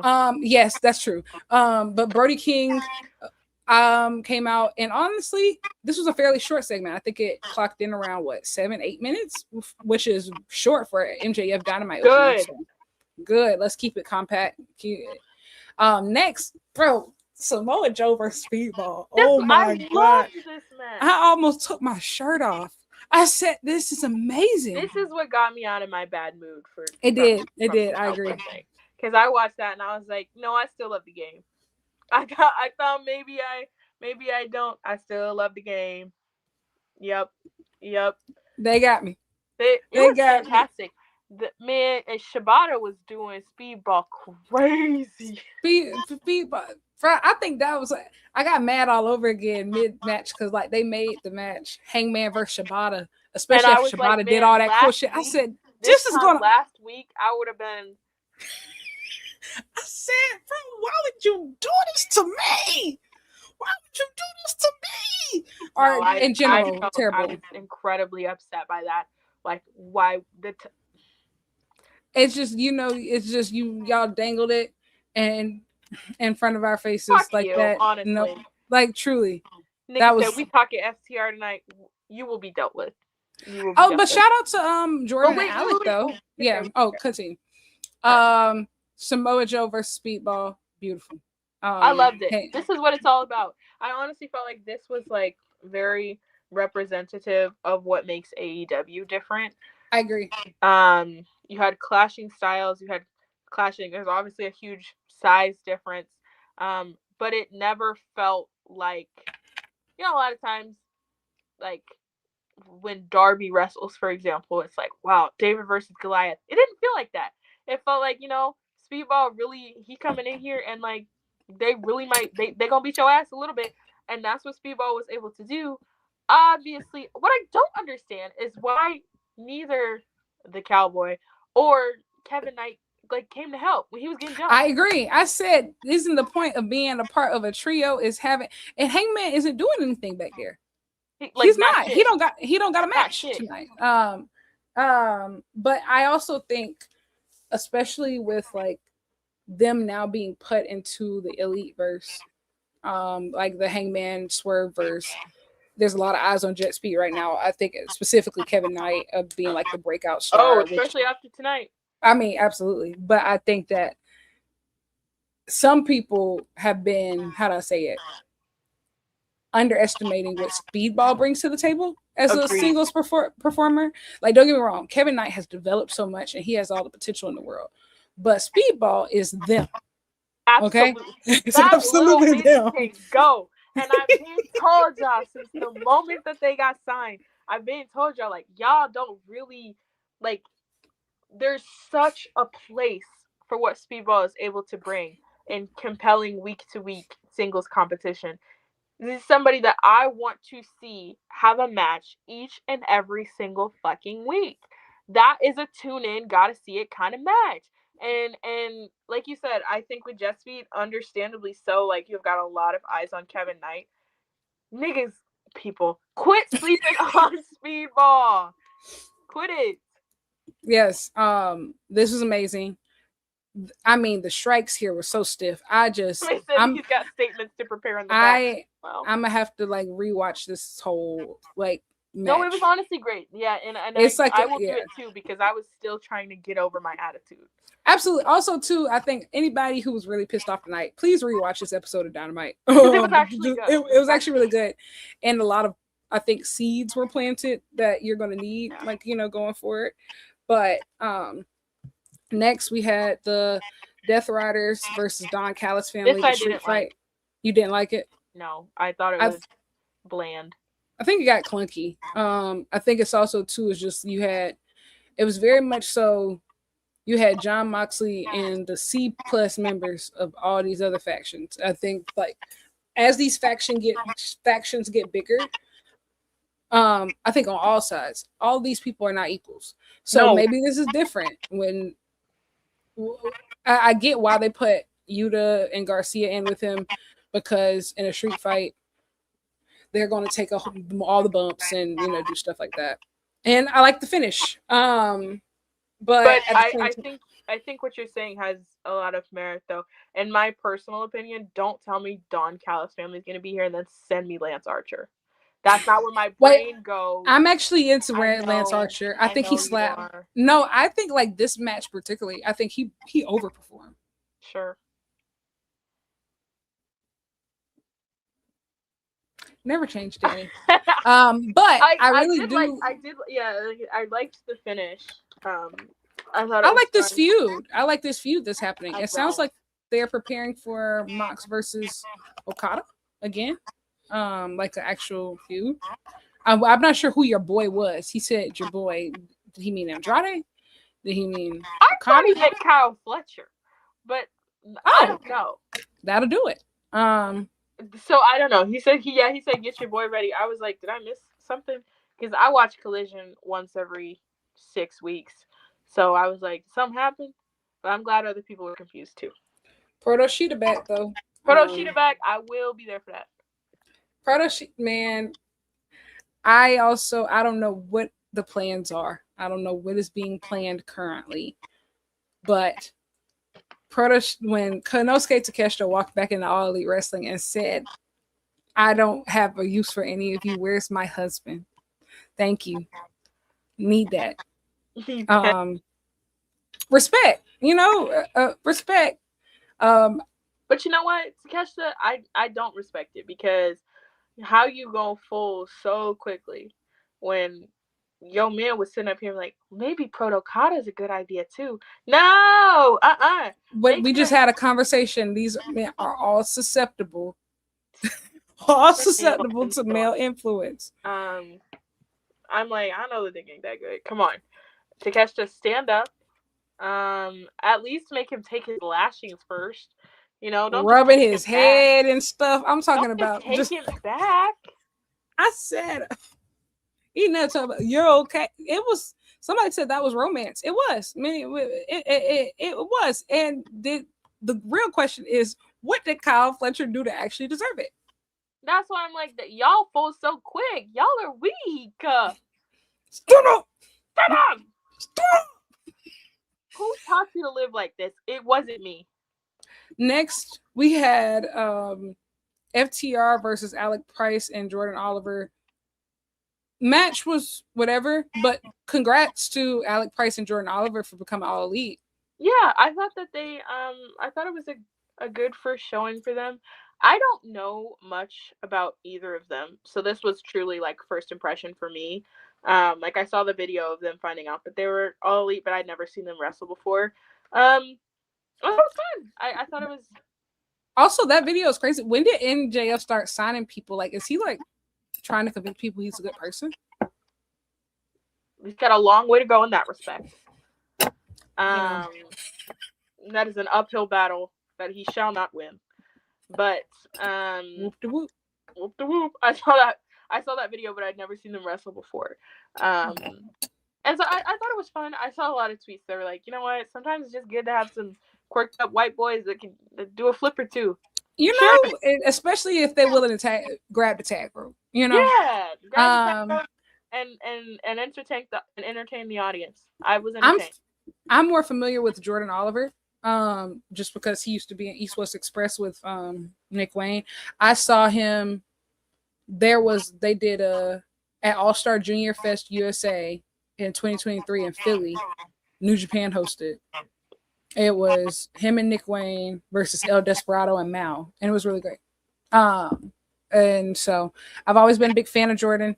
He had some big injuries, you know, that I think delayed him being signed, because I think that he was definitely somebody who's on that radar long before, you know, a lot of people are like, he's a part of, what is it, the Brat Pack?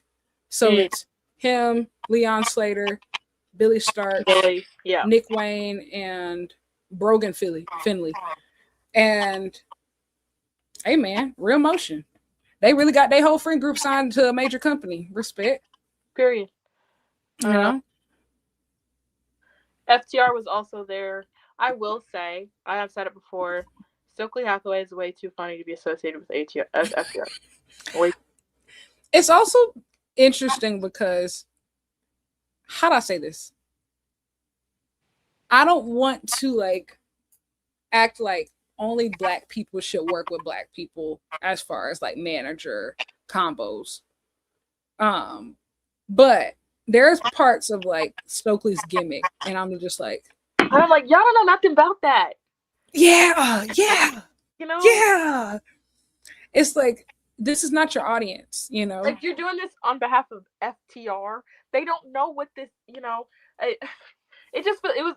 that's always why I thought there was a little bit of a disconnect there, you know, and like you said, not trying to act like these things have to be exclusive or like, you know, guys, what did MLK teach us, right? Well, yeah, I won't publicly comment on Dr. Martin Luther King the week of his day, but I will say, I think it's important to integrate, of course. But I do think that, you know, the FTR and Stoke pairing, I understand it, because you're like, FTR needed something for this time around to be different. And it is different. I have no interest in anything that FTR is doing outside of Stokely Hathaway. Fucking none. And you might be saying, well, Danielle, you never have any interest in what FTR is doing. And that much is true. I fucking hate FTR. I also think, too, just to be honest, I believe that if they actually end up dropping the belts to Cope and Christian, I don't think they'll recover from it. Cope and Christian?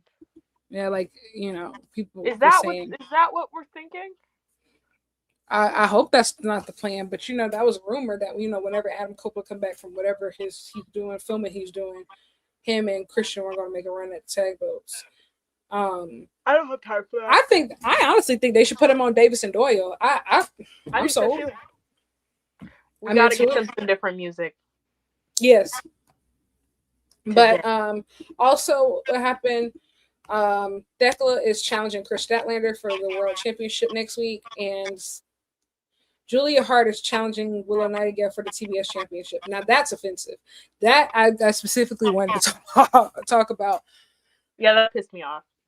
I think Go ahead. that Tekla is so captivating, and I think I understand the initial thought process behind putting the Triangle of Madness behind her, but they can't. How do I say this? It's almost like the Death Riders, right? Like if John Moxley is sending his number 2, it's not going to be Yuta. You know, you send Claudio. That's the actual number 2. You know, like you got to send. Like I know what they want this faction to be, and it's not bad. Yes, they look cool and spooky. But they're not the wrestlers that can really be fellow title contenders with Thekla.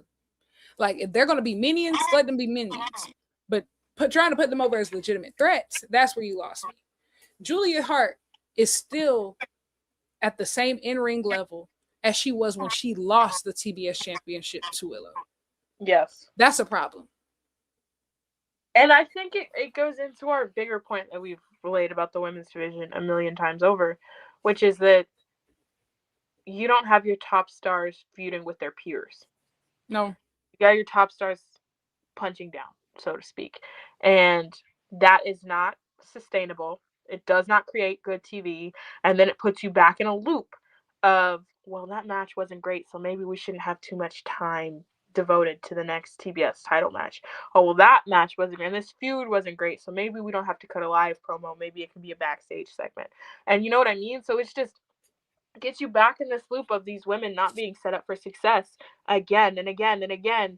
And I won't belabor the point because we've been over it a million times over, but I also think it's upsetting to me to see something tonight, for example, with like, we already know that we've got MJF as world champion, you've got Hangman who wants the title back, you've got Samoa Joe who wants the title back, you have got Swerve who wants the title back, you've got, Kevin Knight in this match with Swerve. That's now they're like, well, if he wins this match, that's going to have big implications for, the title.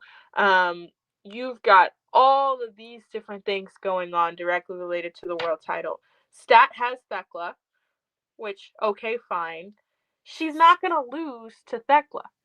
Like, now that I'm not sure. I'm not gonna lie. Just because of like, I know how Tony get about his blondes, and Tekla, like the fact that they waited so long for her to even have like a one-on-one title challenge, and she's been so protected. I don't know. I'm gonna be honest. I'm not like I don't think, but you have to think about how long a pay-per-view is from now. I do think a couple titles will change hands on television between now and Revolution, just because the gap is so large. What is the gap is so large? March. There's not a pay-per-view till March? No, there's Grand Slam Australia, but that's TV. That's what I'm saying. Crazy. Like, I didn't know that. It could happen. Like it could happen. Like I'm not gonna sit here and act like, oh my gosh, it's completely out of left field. Now, would I personally do it? No. But I also could see, how do I say it? And bro, I hate having to bring him up. But the Stat world title reign is booked a lot like the Hangman world title reign, and it's in the sense of, you could tell they give you like 2 weeks, you get 2 weeks of effort, like 2 weeks of strong effort. Then everybody gives up, be like, fine, we take time off. And I think that's just a dangerous game to play with your homegrown champions. And you're signing more women. Bro, every day y'all signing more people. Where are all these people gonna go? The people who've been here ain't got no place to go. But the problem is, well, in my opinion, it's not that they don't have anywhere to go, it's that you're continuously writing yourselves into corners and then saying, well, I don't know how to get out of this. Well, why the fuck are you in the corner? It's a clusterfuck, and honestly, like, it's really upsetting. And they've muddied the waters so much that I really don't know how you fix it You can't. There's no easy fix because you fucked up in multiple different ways. So you've got to figure out for each of those titles, right? Not just, okay, who's going to be the next champion, but we need to recreate all of those title scenes. Like, bro, and I'm gonna be honest, I hate being mean. Harley Cameron is just there. yes, 100%. But she's gonna be the person who likely gets the biggest push coming out of all of this, which is the crazy. Yes. And it's kind of like, dog, this is nuts. Yes. And that, like, I will say, like, I see, like, they didn't give Chris that level of effort. No, they could. Chris got like a strong first 2 weeks, like, especially because she was still locking that Death Rider story. So she was the top girl for all of 2 to 3 weeks. And after that, whoop de doo. And we can go ahead and talk about the women's match and before circling back to the last two. Megan Bayne and Penelope Ford versus Thomas Lumberbombs. Listen, I know a lot of people like Blades of Wrath. I like Willow. I love Willow. I love Willow. I like Harley. I think that sometimes she's booked above where she actually is in the They ring. always round Harley up. Correct. Rather than putting her probably where she should be, they always, by association, round her up into the upper echelons of places that she probably should not be. Correct. And I just think that I'm gonna be honest. I'm vain. I also believe in ethical stat padding, and so I was totally fine with Willow being the inaugural tag team champions and being TBS champion. I think that was. We gotta move on though. I love seeing her with multiple belts. Time to move on. Like you said, and I know how you feel about like Megan Bayne, but honestly, what I do really appreciate about Penelope Ford and her is that while so many of these teams feel so thrown together, and they were, to be fair, yeah, they really took being a tag team very seriously. That's true. That's 100% and true. You could tell in the ring today of just like, and don't get me wrong, Tony and Mina are probably more popular and they are charismatic and they are fun, but Megan and Penelope take this tag team shit dead serious. Yeah. Megan Bayne, even from Stardom, she's a tag team specialist. You know, tag team wrestling is what she does. I'm all for putting the belts on them, and I'm gonna be honest. Penelope Ford plays her role so well, and I think that's one of my biggest problems with the push from girls from Triangle of Madness, or even sometimes Harley. Are you carrying your weight? It feels so lopsided. Yeah. It feels so lopsided, in these factions. And I will say, Penelope Ford has been working her ass off to where she's not equal to Megan, but their team dynamic they're not supposed to be. I was gonna say, yeah, I think that Megan Bayne is fantastic, and I think Penelope Ford supports Megan Bayne being fantastic. Correct. I think she's good at that aspect of her job. Megan Bayne always looks like the superstar in those matches, but I don't come away from those matches being like, wow, Penelope Ford was not good. I think she's okay. I think Megan Bayne is great. I think that, yeah, like you said, when I watch, I think Penelope Ford is much better than a Julia Hart, by a mile. And so watching, I think like tonight was a great example to me, because tonight was like, no, this is a match that, like, this is why we have tag belts for matches like this. This match was fun. It showcased, I think, a lot of different people's abilities. I thought it was fast paced, and Megan Bayne looked like a demon. And I was just really, I was happy that the match happened. I was happy that it, everyone was able to showcase everything. And I really, really enjoyed this one. But I was disappointed because I was like, how did we just end up in such, especially with Megan Bayne, such booking purgatory? You have people like, Toni Storm, as far as with audiences right now, Toni Storm walks on water. Correct. Like, she can to a fault. She can do anything. And she, to her credit, she's still doing the best work of her career, some of the best work in the world. as far as character work, everything like that. She doesn't need that added level of prestige that comes with the title. I understand that argument. But we've said from the beginning, if you wanted those belts to be taken seriously, you needed to put those belts the first time on two dead serious individuals who are not only dead serious about their future, but we're dead serious about tag team wrestling. And Tony and Mina have really taken to making it a focus now too. You know, I agree. But at the time, everybody was thrown together, and it has not boded well for these tag titles. You're not gonna see them, and in my opinion, you're not gonna see them often. It's gonna be like the trios titles, where it's just like when they serve us, you might see them every once in a while, but you made the wrong choices at the beginning. I don't ever think that it will be, or I don't think anytime soon it will be like a strong part of the show. I also think too, the trios belts have been made to be vehicles for the world title scene, and I think the women's tag belts are the same. Yep. Vehicles for the world title scene, even as you see, like the Sisters of Sin, the Thekla, set up. But yeah, I'm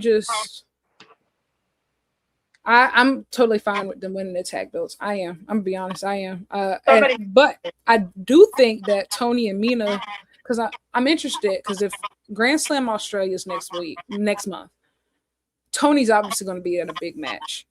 So I wonder what that match is going to be. Like, is that going to be Mercedes' return? Are they going to do a singles match? Or is she going to do a singles? Or is she going to win the tag belts in Australia? Like, I know for a fact. There will be something. Yeah. Like, what I do know, I know that Kyle Fletcher is going to be in a big match, and I know that Toni Storm is going to be. They should fight each other. That would be so hot. Honestly, yeah. Last Australian standing. Real. I like that. Put a pin in it. Next. Oh my god. Y'all. Y'all. Now, okay, wait, pause. Because let me get this disclaimer, right? We spent about an hour talking about parasocial relationships, talking about creating healthy distance between yourself and performers.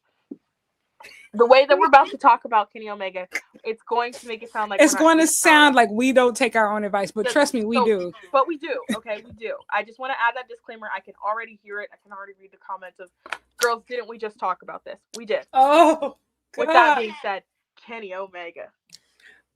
I had to throw my head back and shout. I literally made noises. I was seeing sounds and hearing colors. I couldn't believe my eyes. Listen, God, I go on his chicken and rice diet. I said, whoa. Kenny, is that you? You know how the Japanese crowds used to say, Kenny, oh my God. He started hitting and sticking them moves. Man. He wasn't stumbling. He wasn't tripping. Kenny Omega looked fan-fucking-tastic tonight. This is my demon. This is my number one client, okay? And everybody was sitting here, and we have said a million times over, Kenny Omega's worst match is not even comparable to the rest of you bitches. So niggas, people being like, oh, I didn't feel like this match was up to par. It's because he sets the par, bitch. He sets his own standard of excellence. And then y'all looking around and being like, oh, well, I didn't think it was as good as his other 7-star matches. Bitch, if you don't get on my fucking face, but my point remains in that tonight, I saw my GOAT. Tonight, I saw my demon. I was watching this and I was like, oh, we win it all. MJF, I don't know, you gotta shine it up, and you gotta send it over tonight. Shine it don't fucking matter to me. But make sure that you get it polished before you hand it out to the greatest of all time. Thank you. I was so happy. Like it. I think beyond that, I could tell. Beyond what he was doing with his body, I could tell his mind is back. Like I could tell he was confident. He felt. We got a super chat hashtag world champ shape. Hashtag is what we do. Hashtag scarf, watch your back. We snatching chains and Tuck your burning chain, tattoos. nigga. Oh my god. I think sorry, and I hate to bring him up again really quickly. I think that's also I'm so frustrated with Hangman. Listen, we got so many plans. This might be the least last run. No distractions. Are you fucking crazy? What the fuck is your fucking problem? Are you Unforced errors. Unforced error. But Kenny was sharp. Kenny was on point. He looked amazing. He you could just tell he was locked in, and you can also tell this reign means a lot. And I've been actually holding this to say, because I was thinking about this other day. I am kind of scared of the lengths that Kenny is going to go to try to live up to his own expectations, because now that he is committed in his brain that we're going full time, all out, the full Kenny Omega experience, I said, oh shit. Especially with the added knowledge that this will be one of, or if not the one of the last times that we see this level of lock-in. Literally everybody hide your kids, hide your wife, because And the worst part is him having gone to Tana's retirement, because now he's just like, I'm convinced he is committed to being this locked in until he hangs it up. Oh, absolutely. I don't think that he doesn't want y'all to think he doesn't want there to be a decline. Other way. Tonight, literally, like I really like that. I really enjoyed Speedball versus Samoa Joe. I loved Timeless Love Bombs versus Megan and Penelope. That tonight, I was like, you know what? I do love the game. Like I said, I do love the game. They got me. They got me. He did not hesitate. He did not stumble. He did not everything. The best way to describe it. It was so clean. It was so sharp. Crisp. It was so focused. All of the moves were so intentional and so focused. And I was like, oh no, this is the guy I've been telling y'all about. Right? the girl that y'all got last year, still one of the best in the world. This one? Bro, Kenny's cage match from last year, like, I'm not sure if you've seen it, but I'm still in awe. Like, he's not real. Like, he's not real. I said, if these are your bad years, God help your enemies on the good ones. Truly, like, it must be so hard. You got to see this. Like, a hater, because wait, I'm stealing that. Some reason we are not going gentle into that good night. No! I'm stealing that in reference to Kenny. Look. I'll give you credit, first name, last name, bunch of numbers. Look at this. Please like, you see, this is his last year. I don't see. Can you see that?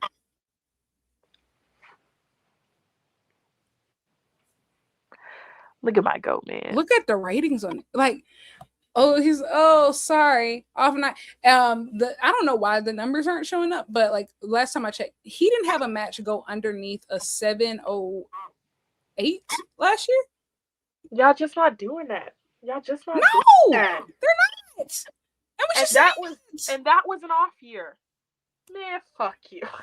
What they do? Like, it just, and people was talking about washed. They said, oh my god, they washed. The greatest anarchy in arena ever washed. I just the craziest babyface lineup for Forbidden Door history, like that steel cage match washed. These are just his multi-man. He could make history all the time in singles action, so he said, let's revolutionize multi-man wrestling.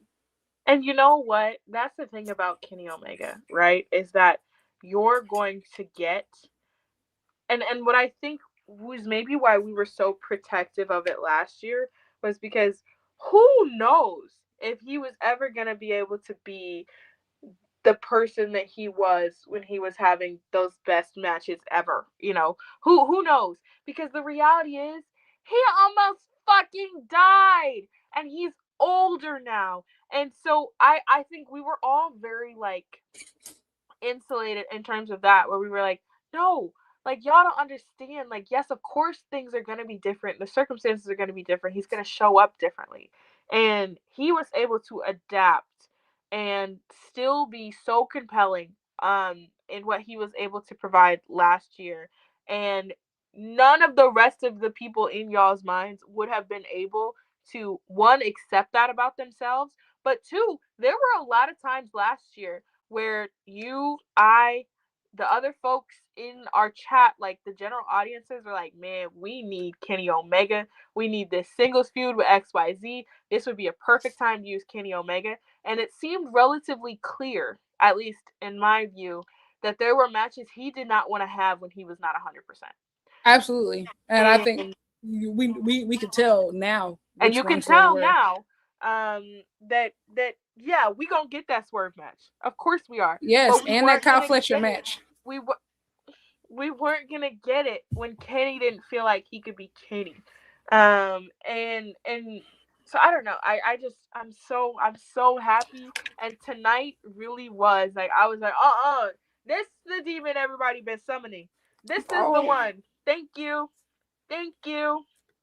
Kenny, I never doubted you. And here's the thing about my GOAT.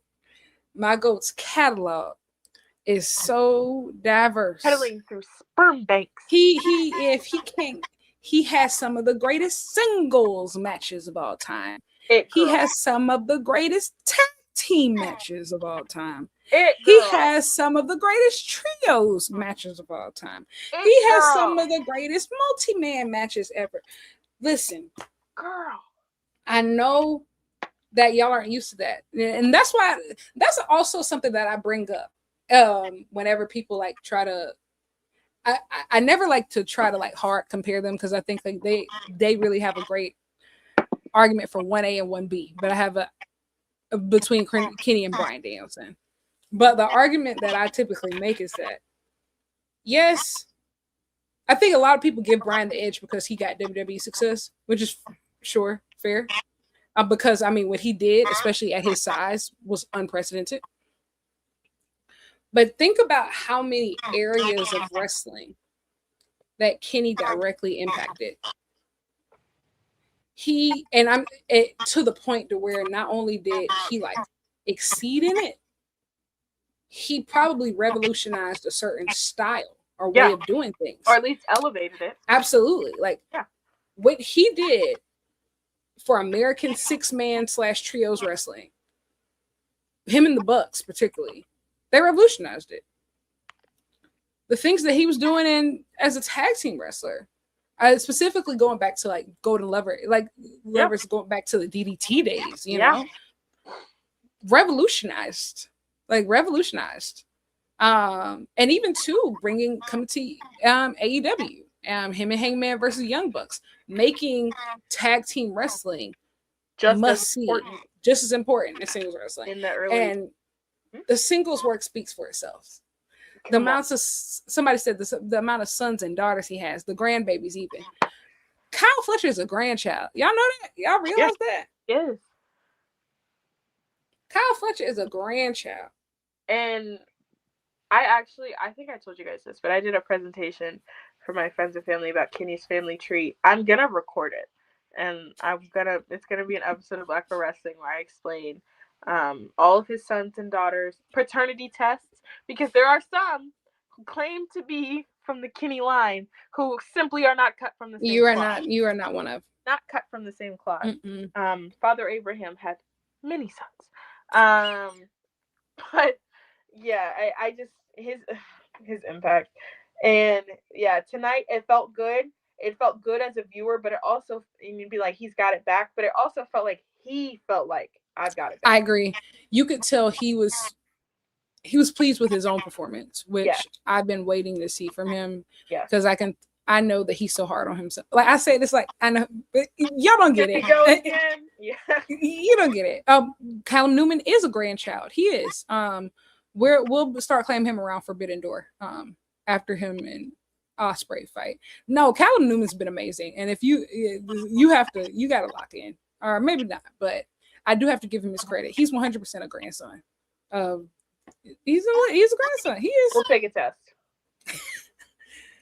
Anyway, well, I guess you have to, because he certainly is Osprey's son. Correct. He certainly is William Peter Charles' son, and William Peter Charles is Kenny's son.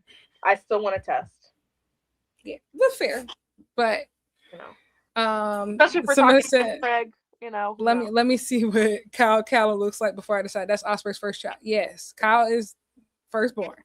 Yes. On his daddy's side, you know, that's on his daddy's but side. But you guys, again, you've got to remember, all of this is impreg. So it's Kenny and Ibushi and their children. They've also, you've got to keep in mind, like, they also have kids outside of the marriage. No, I actually think that each of these people have different fathers. Yeah, I said they've got kids outside of the marriage. So I believe that. This is so fucked. Takeshita is the direct child of Kenny and Ibushi. Yeah, obviously. Now, Tetsuya Endo is also there, but for the sake of this, let's keep this AEW. Sure. And Hangman is Kenny's child with Matt Jackson. True. And I think Osprey is his child with Okada.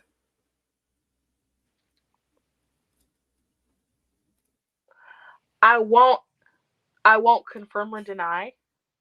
We'll go on Steve Wilkos. Okay, we will go on Steve Wilkos. We will get that paternity test, and we will report back. But it's, like I said, it is important to note, truly, yes, was it a loving union between Kenny and Ibushi? Absolutely. Did they both step out on each other and have children? Absolutely. Absolutely.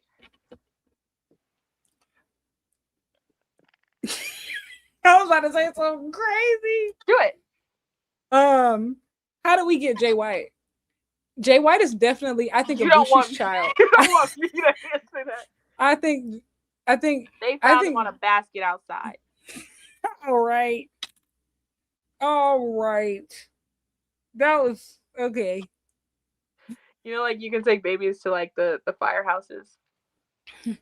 I think, you know what, especially after what we saw on no, I'm not even gonna do I don't want to do him like that, but it's also the truth of just, I think Tanahashi's somewhere in there for Jay White. Tanahashi loves Jay White more than anybody. Like, just about he sees him as an equal with the rest. He does. He does. That doesn't make it true. See, that's what I'm saying. Y'all be setting Jay White up to me. Because we be talking about, yes, he's some of the best people in the world, and then y'all slip Jay White in here like he's supposed to be in this damn conversation. Come on. Y'all send him up. They put them in there. They do put him in there. I didn't make that up. You know, I did not make that up. They love him. You can love somebody and they be, but you know, they believe he's one of them. That's a family friend. As a family friend. But, like, he have dinner at the house all the time. But that is a family friend. Somebody said, you have a home. Go home. LaToya Jackson.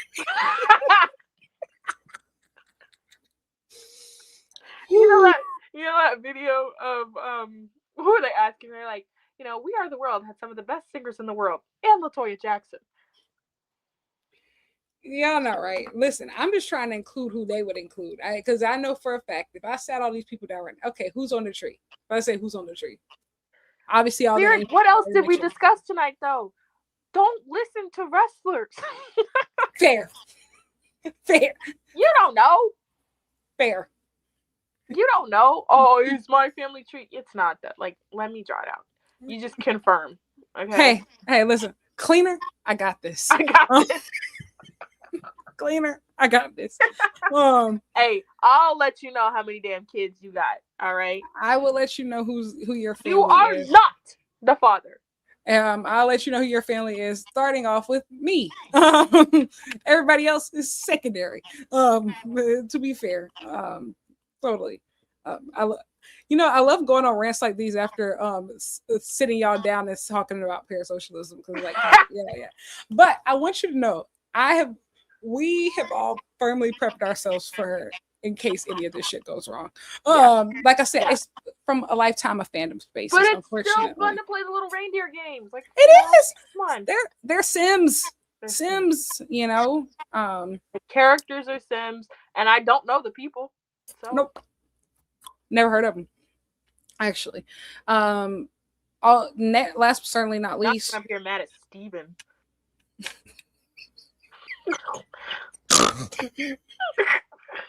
I mean, who is that?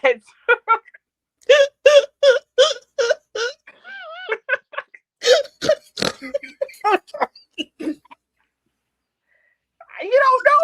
I don't know, Steven. Shut up! Shut up! Shut up!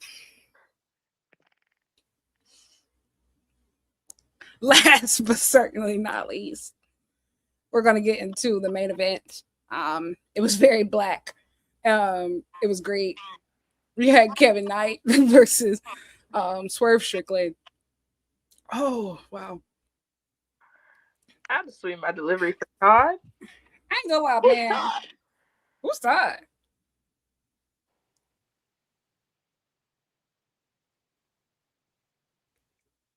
Anyway, listen, I don't think they realized how much they healed in me seeing black men do flippy shit in the main event. Like, cause yeah, we really do this. We used to pray for times like this. We really do this. Y'all don't understand. And I can tell Swerve was emotional in his entrance. I know one of his friends died earlier today, which was really sad. And the guy who he actually produced the new theme. Yeah. But he locked the fuck in. Yeah. I said, bro, Swerve got real emotion, bro. Like I to the point to where I'm almost stunned by it, because sometimes some of Swerve's promos be damn near incoherent. Odd. Right? Odd. Like, some of the shit that he be saying do not make sense. But you know, and that's what happens when you get cut from Publix. Some of his TV matches are unmemorable.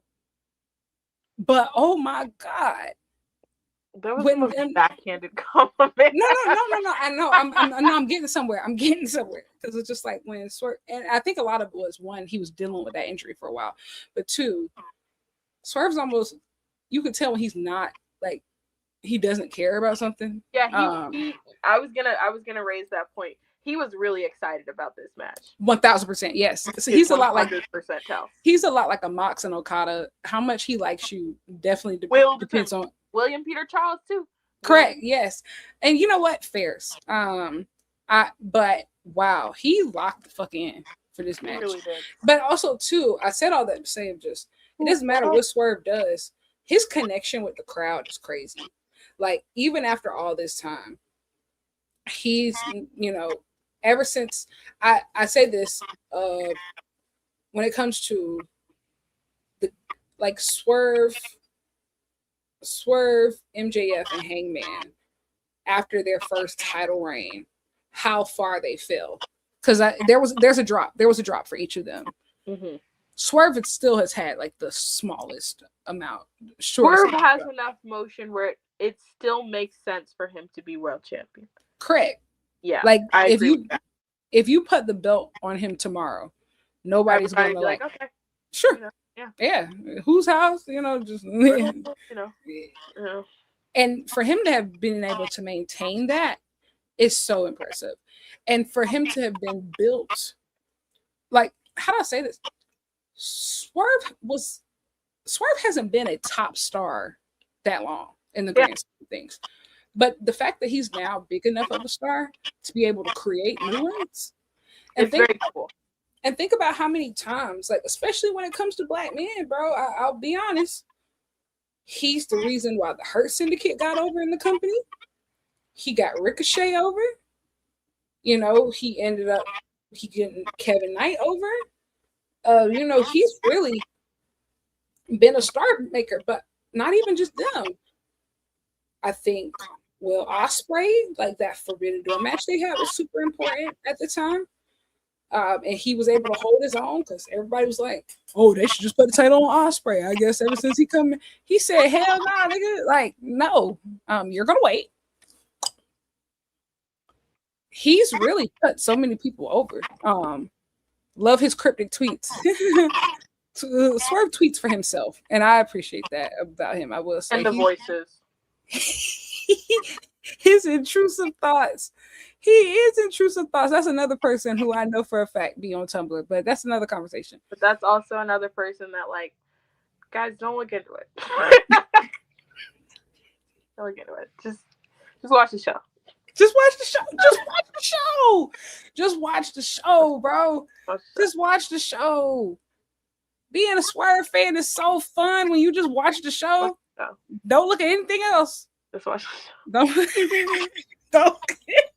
else. Don't look at anything else. Y'all, don't dig. We don't know these people. I can't listen. I can't be mad at Shane. Don't look. Don't look. Look, but good God, you don't know Shane. You know Swerve. You don't know these people. You know don't look. Whose house? Swerve. You know, yeah, right. It is what it is. You just gotta.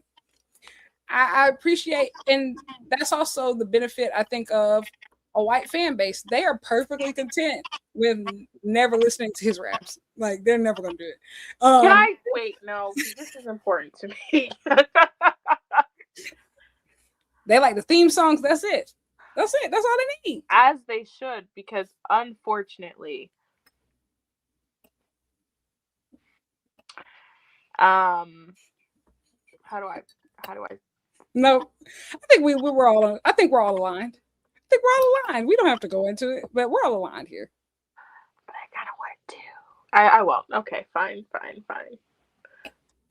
Just take something at face value. You just gotta do the to protect your own peace. Take some things at face value. Okay. You just gotta do the little dance. Whether it's with Swerve, William Peter Charles, the Cowboy, like,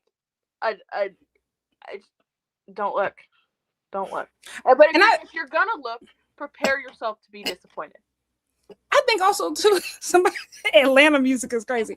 You just gotta think, like, whenever a company debuts their top guy lineup, like these are the guys who are gonna be our guys for the next 10 years. Prepare for that 10 years to be a roller coaster, baby. Prepare for that. Think about the Shield. Between Mox, Seth, and Roman, the amount of things that have been said and done, like I said, nobody's careers are going to end over any of this shit. It's not. It's not, for better or for worse. But you can't put wrestlers on pedestals. And I think the only reason why Mox is absolved from a lot of stuff just because he's quiet. He threw his phone in the river. Now what? Yep. When we talk about somebody who really don't got internet, I mean, he lives his raps. He lives his raps. And you know what? I think that's part of why the Hangman thing is just, like, so crazy and so disappointing, because, like, you didn't even post it. Like, throw his phone in the river. Like, like, I just but the point being, right? The point is protect your own peace, okay? And if you're buying what they're selling, just know what you're buying. Or actually, don't. The ignorance is bliss. Don't put yourself in situations that you know that you can't handle. You can't handle what you look for. But it's hard to know what you don't know. But that's why I'm like, maybe this can serve as a reminder, because I said this to somebody. I think that we like at times, even on this show, we were probably guilty of it too. Where it's like, we're probably being way too, like, we might be in this too deep. But I think that we have enough, I would say, distance and dissonance from wrestling spaces that you're able to be like, well, actually, if I take a step back and look at this, it's also one of those things, like, if it's not your first rodeo, not your first fandom, it's just like you also too, you know motherfuckers are full of shit. Yes. You can tell. But yes, Anyway, Swerve anyway, Kevin Knight was great. Swerve vs. Kevin Knight was Kevin great. was Yes, great in he this match. was. He's honestly, he's we've said it before, and even before tonight, like, got superstar written all over him. His in ring tonight, his in ring is always consistently very good. His in ring tonight was phenomenal. His flips aren't even the coolest thing, bro. It's just it's the height. Yeah, it's the when jumps, Swerve bro. went to chop him and he jumped over the chop, I was like, it's crazy. Also, heavyweight Swerve is different. Like, I think like him still doing the cruiserweight moves, and like it just made me think like because Kevin Knight will likely gain some more weight. Like, yeah, once he's like a true heavyweight, bro, it's dangerous. Like, you should all be scared already. Y'all should really be scared. But I honestly, I wonder like how that journey is going to be for him, just because like while you do want to add mass, you don't want to sacrifice agility or flexibility or and I will say I do think that the priority should be that agility over mass if it comes down to it, 1,000%. Yep. Because this is gonna be a lot of big niggas out here, but can they do what you do? No. So I think protect that. But also too, I think Swerve is a good example, which is why he's a good opponent of somebody who could do a lot of really cool things in the ring and was able to gain, some weight and still remain fairly agile, I felt the same way about Pac. Yes, absolutely. And so I tweeted this. I think that this rivalry, because it should be a rivalry, this should be a really important story. This should be given a similar amount of time and priority that was given to Will Ospreay and Kyle Fletcher. Oh, I was gonna say, well, yes. What came to mind for me was Okada and Takeshita. That's fair, but the reason why I used Ospreay and Kyle Fletcher is because of I think that as far as not in ring, but as from star power as a single star, I think that Kyle Fletcher at that time and Kevin Knight are more similar. Okay. Yeah. So by the time Takeshita and Okada started beefing, it was very clear that Takesha's a big deal. The G1. He's a big deal. Yeah.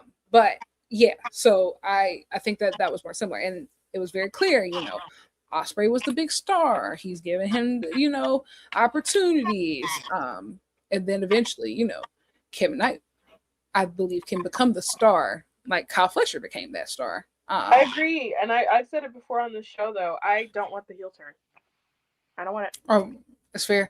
You know what? I'm interested now I don't think that is going to happen, because I think that now, even though I don't believe that it was the plan because of the Hobbs departure, I do think that it should have been the plan. Like, putting the trios on Jet Speed and Hangman makes so much more sense. And I think it closes a lot of loops narratively that I think were existing in some of this like world title chase of just, you put Jet Speed in that mix. Because I was like, bro, how are Swerve and Hangman about to start beefing again? So he's going to go too far. Swerve's going to go too far at some point. Like, he's going to go too far. He's going to have to put this motherfucker down. They're going to start beefing again. It's either going to go to, and I originally thought it was going to be on Kenny, go too far, but I'm like, nah, this Jet Speed stuff, specifically like Kevin Knight, I said we're going to be revisiting this, and I hope we do. It's going important. To be ongoing. Absolutely. So yeah, I was just really pleased with it. I was just really pleased with it, and as somebody if you didn't watch Dynamite tonight, understandably so, you should go out of your way to watch this one. And absolutely, because like Lyric said, one, the match was great, but two, it's gonna matter. It is gonna matter. And I love matches like that, of like watching it and I'm like, okay, I know for a fact this is gonna be a big deal, down the line. So from an in-ring perspective, this was a great Dynamite. I think all the singles matches specifically were fantastic. Like the Kenny versus Josh, Samoa Joe versus Speedball, and obviously Kevin Knight versus Swerve Strickland. This was amazing. I think the world title scene is stacked. Mm-hmm. We are almost definitely leading towards they're gonna do a 4-way. I don't want any damn 4-ways. They're gonna do a 4-way number one contenders match. Right. They're gonna do it, which I think is actually gonna be really good. I'm sure it will be very good. It's probably gonna be at either Grand Slam Australia or Revolution. So we'll have Joe, Hangman, Swerve, and Kenny. Kenny! Please stop. Oh my god, bro. But yes, as far as the things that happened within the 2 hours of Dynamite, 8 to 10, good stuff. 8 to 10 the things that happened before it, day ruining. Truly. That might, I ain't gonna lie, that's gonna ruin the week because we still got Collision.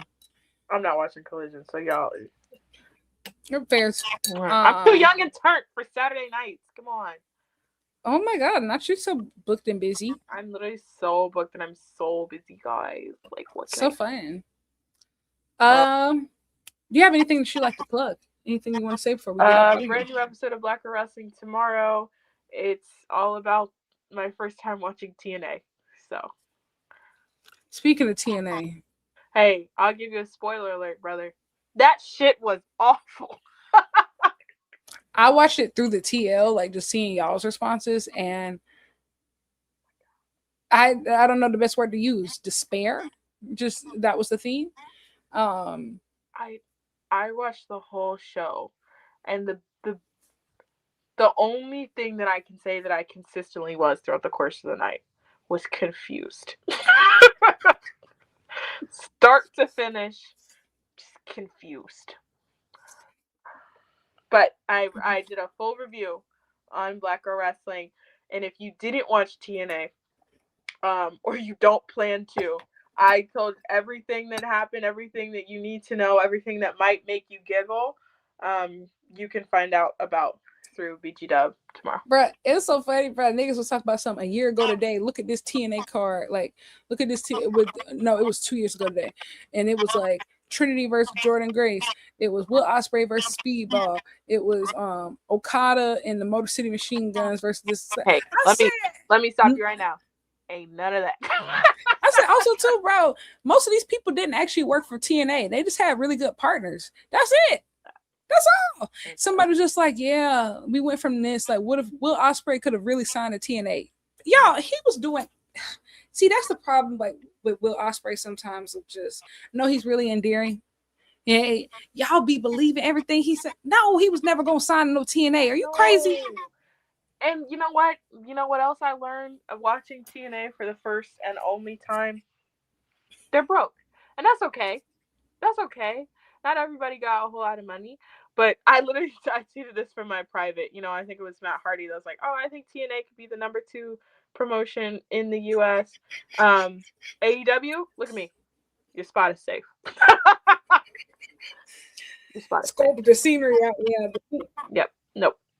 I never doubt. And also too, the way those signing announcements came in last week said such and such has been signed, such and such has been signed. I said, Tony, do you even want these people? I said, you're just trying to prove a point that people take them. Yeah.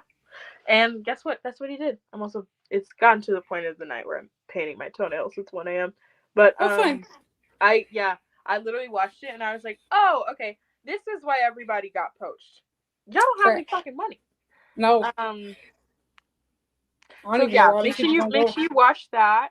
Brand new episode of Black Girl Wrestling coming tomorrow, and also another one on Thursday featuring a very special guest, perchance. Lyric, anything that you'd like to plug? Nothing right now. I'm gonna be honest. I am in a slump. There's a few things that I need to write. There's a few things I need to do. I still need to do the Tanahashi retirement tour recap, and I have not written it yet.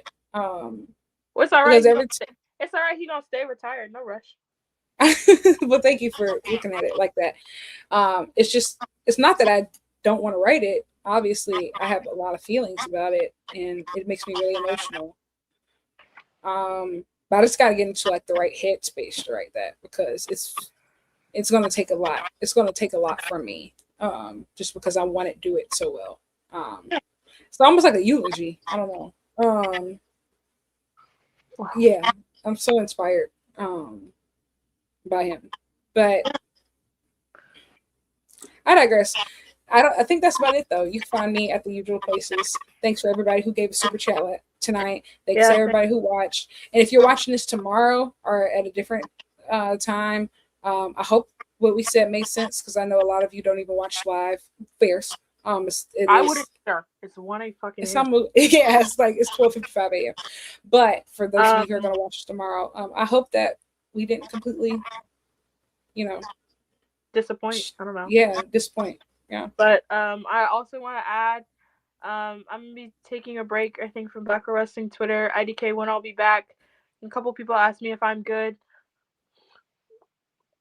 but I'll be back. I'll be back.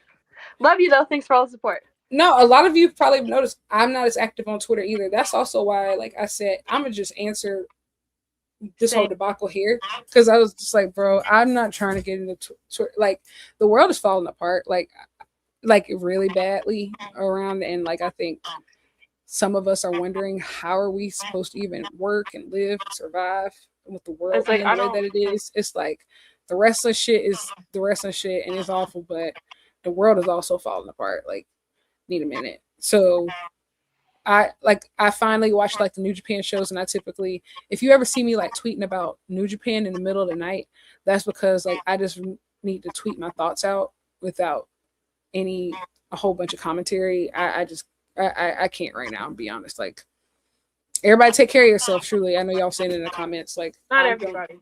I don't. Well, yeah. Fair. But thanks. Yeah. But yes, we really appreciate it. I hope and we'll y'all continue doing this show. Don't worry about that. We'll be. Yeah.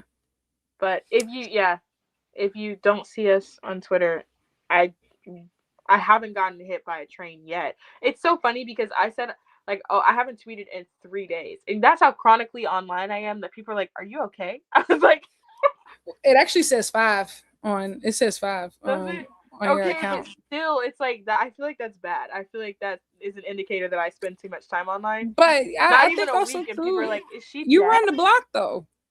You run the block. It's like It's like IWC is like a city, right? And you hold down your street corner so hard, like just you hold down your street corner so like a sex worker. What?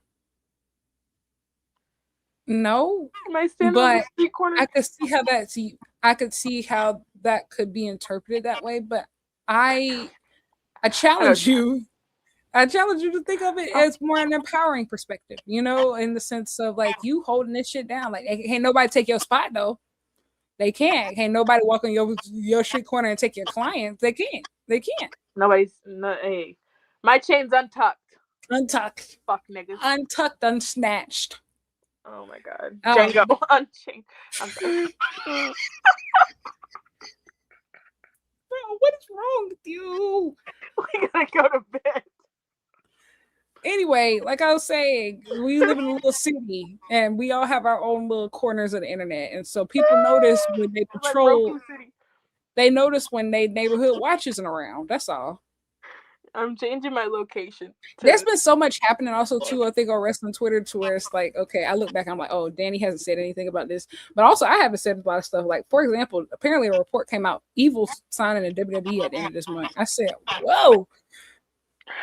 I have too much going on in my actual life to worry about Evil. I got real evil. I'm battling, okay? I got real evil. Hey, I'm fighting. Talk about the weapons formed against me, okay? I can't. Weapons are prospering over here. Also, everybody be safe. The big winter storm is coming this weekend. Is this supposed to get you bad? Allegedly. But honestly, y'all's definition of bad is but that's why I think it's so scary, because it's really bad, apparently. Yeah, but it's supposed to be pretty bad. apparently the storm looks like it's covering the entire country. Like it looks like the entire country is getting at least something. Low key. But is this like supposed to snow a lot there? Is it supposed to be ice? It's supposed to be freezing rain and then snow. Yeah. How much snow? I don't know. I'm gonna be honest. We don't have infrastructure for anything over like 3 inches. So anything over that, if it's over to that, we're fucked anyway. And that's not a lot for a lot of people, but I'm from a union state, so it's always interesting hearing about how things go on. We don't have below the Mason-Dixon. Even with 3 inches, bro, like we don't have no infrastructure to handle this. Sorry, we just I understand what you're saying, but that phrase, like 3 inches is too much. We don't have the infrastructure to handle. It is too much for us. I'm not gonna lie to you. Lyric, I'm taking it a different way, a sexual way. Oh, yes. That's the only time you'll never. No. I'm not doing this with you. Some people know what to do with 3 inches. Me personally, I don't. You know, we don't have the infrastructure. Oh my god. Good night. If you're intimidated by 3 inches, I don't know what to tell you. Good night. Well, actually, I have the perfect ex-boyfriend for you. Good night.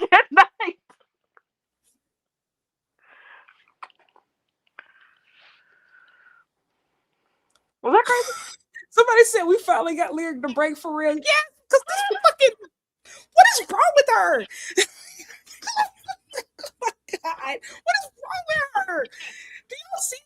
This is a professional rage baiter. And I just want you to know before we get off here, we had a conversation with someone who believes that they are a professional rage baiter. And occasionally they're correct. But I made it very clear. I said, Dani, the things that she does to grown men on a regular basis, as far as rage baiting. Oh. Terrible person. Little old me? Terrible person. Okay. Good night, everybody. We're heading out. Thank you for supporting. Stay safe. Love you. Spread joy. Don't fall in the collapse of the empire. I don't know. Stay woke. Goodbye. Love you. Bye.